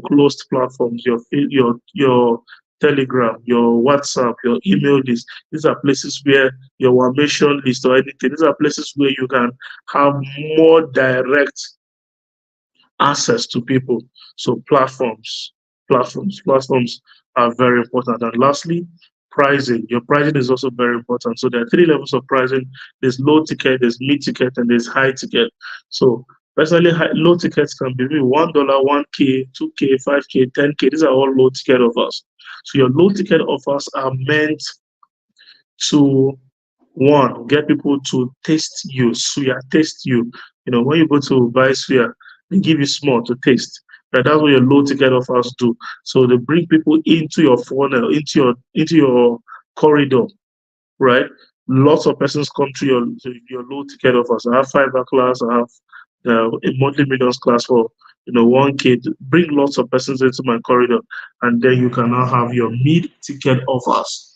Your mid ticket offers. So it can be 50K, can be 100K, can be 200K. These are your mid ticket offers. So these ones are more of done with you, right? So low ticket are basically do it yourself, right? DIY, do it yourself. The mid ticket offers are more done with you, right? And then high ticket are more done for you or still done with you, right? So your high ticket can now be more, maybe 1 million, 2 million, 5 million, 10 million, 100 million. These are all high ticket offers. Now, there's a formula usually to 442. Everybody should have at least 4 low ticket, 4 mid ticket, and 2 high ticket offers. Everybody should have at least 4 low ticket, 4 high ticket, and four and 2 high ticket offers. So your low ticket offers will defend you from poverty. They're your defenders. Your mid ticket offers are your midfielders. They stabilize your wealth. And then your high ticket offers are the ones that make you build wealth. So money comes like 1 million, 2 million, 5 million, 10 million. You can use that to get into real estate. You can use that to do more investments and all of that, right? So this is how you plan so you have low ticket, have mid ticket, also have high ticket offers. I have all of them. I have all of them. I have high ticket offers. I have mid ticket offers. I have low ticket offers, and I sell them at different points. Now, when you sell low ticket offers again and again and again, you activate daily alerts. So alerts come in day and night. And our host here, our prof, Rosie is somebody who is so big on daily alerts and all of that. She's been doing a great, great, great job in this community. So um, I just hope I've been able to add value to you guys. I don't want to spend so much. You guys have spent so much time today. 3 hours, 21 minutes already. My duty is just to come and just add a little to all the things you've learned today, so that you can have a great night rest and still prepare for tomorrow. So I hope that even with these few things I said, you're able to get some value from all I said. So if you are still with me, just put the emoji sign or anything on the comment section so that I can see you. Thank you so much. Thank you so much for having me.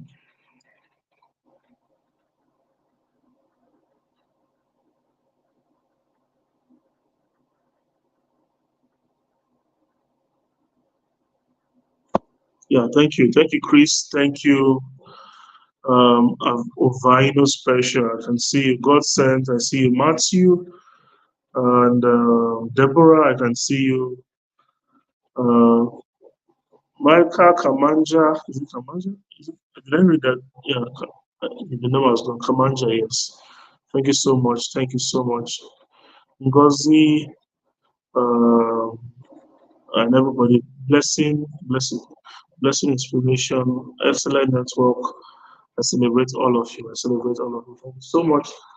And I don't know if our moderator is around. I don't know if our moderator is still around. Do we have somebody in the technical there? Okay. Yeah, I'm waiting already. Okay. Okay. Okay. Yeah, Yeah. well done, sir. Well done. Well done. Of course, we are not disappointed. So Mhm. if you are not able to sort out your your people, right? If I'm correct, you have financial people. Oh my goodness, it's always amazing.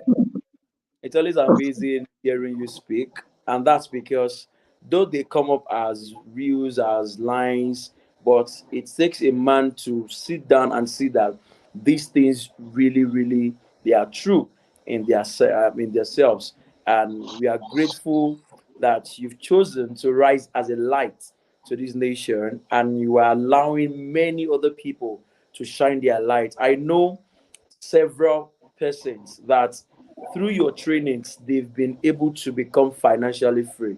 Yeah, I know you know of one person, Naheem Uthman is Yeah. my person. Yeah, so a Wow. lot Wow. of people that have Amazing. gone through your trainings and they have amazing testimonies. Thank you so much for making it possible Thank for you, bro. people to be financially free and liberated. Thank you for contributing your quota. We appreciate you. And lastly, thank you for making our time to be here this evening. Thank Sincerely you, bro. speaking, we are grateful. We are Thank grateful. you. Thank you for being part of TWCC 2024. We Thank are. Any final words that you'd like to share? Yeah, so I think my final words would be like people just keep growing, guys. Keep growing, keep growing. You know, just make sure every day you're growing, even if it's 1% growth, right? 1% growth is noiseless. When you Mm. grow, even in your body, you don't hear yourself crack, like cracking and all of that, right? And it's the same thing. So put your physical age, but you can Yeah. change your mental age, and you always get results at your mental age. So you can be 16, and in your mind you are 60. You get the results of a 60-year-old. That's what differentiates us. Growth is what differentiates us. So keep growing, guys. See you at the top. Thank you, thank you, thank you so much. All right, do enjoy the rest of your night rest. We are grateful. Okay, we've come to the end of the day one of the Wealth Creation Conference 2024. If you're excited as I am, just please drop your fire emoji, drop your favorite emoji right there in the comment section, and let's just show appreciation to our speakers from the convener down to our speakers for today. Chineza Favor, Emmanuel Akwe, Mr. Elisha Maman, Joseph Etin, Kingsley Ime. Thank you so much for giving selflessly. Thank you for sharing value without restriction. And if you notice something in all of our speakers for today, they shared from their hearts. They never try to hold anything back. That's to share, to tell you how much love they have for you and I. So the best thing for you now is to go back to your notes, rest, and try to find ways to implement all that you've learned. Information will remain information provided an action is being taken. All right. So if you want that information to bring transformation, you have to introduce an action. Okay, so there must be an action introduced to information before they can be transitioned to transformation. Okay, so please take note of that. Nothing changes until you decide to change.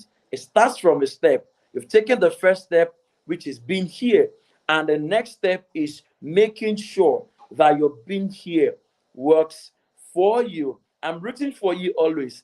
Three things. Number one, tomorrow we are meeting here again. Time is 7 p.m. We are meeting here again for another interesting and informative session. Please don't miss it for anything. You can see we started right in time, 7 o'clock on the dot, 7 p.m. West African time. We kick start immediately. So make sure you are not late. Come early. And of course, with your materials, charge your phones, get everything ready. Okay, that is one. Then two, ensure that you subscribe to this channel.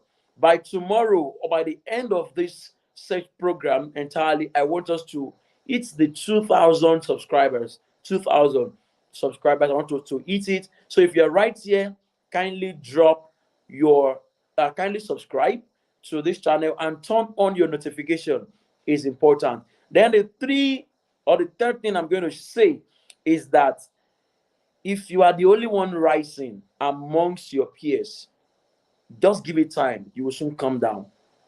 Okay? But if you lift others, if others through you are rising, the same information that you are bringing people alongside. Rising and lifting will be sustainable and you are going to enjoy it for a long time. This is because you carry others along. There are some of your friends, some of your colleagues, some of your neighbors that you know need the information that we are sharing here, but they are nowhere near this place. What should you do? Simply call them, invite them, share the link with them, let them apply, let them register and be here tomorrow by 7 p.m. It's so amazing being your compare and moderator for tonight. Thank you for working with me. Thank you for making it so seamless. Thank you for engaging. Thank you so much for your time. Thank you so much for your effort. Thank you so much for your data. Thank you so much for charging your devices. Thank you for wanting to grow. All right.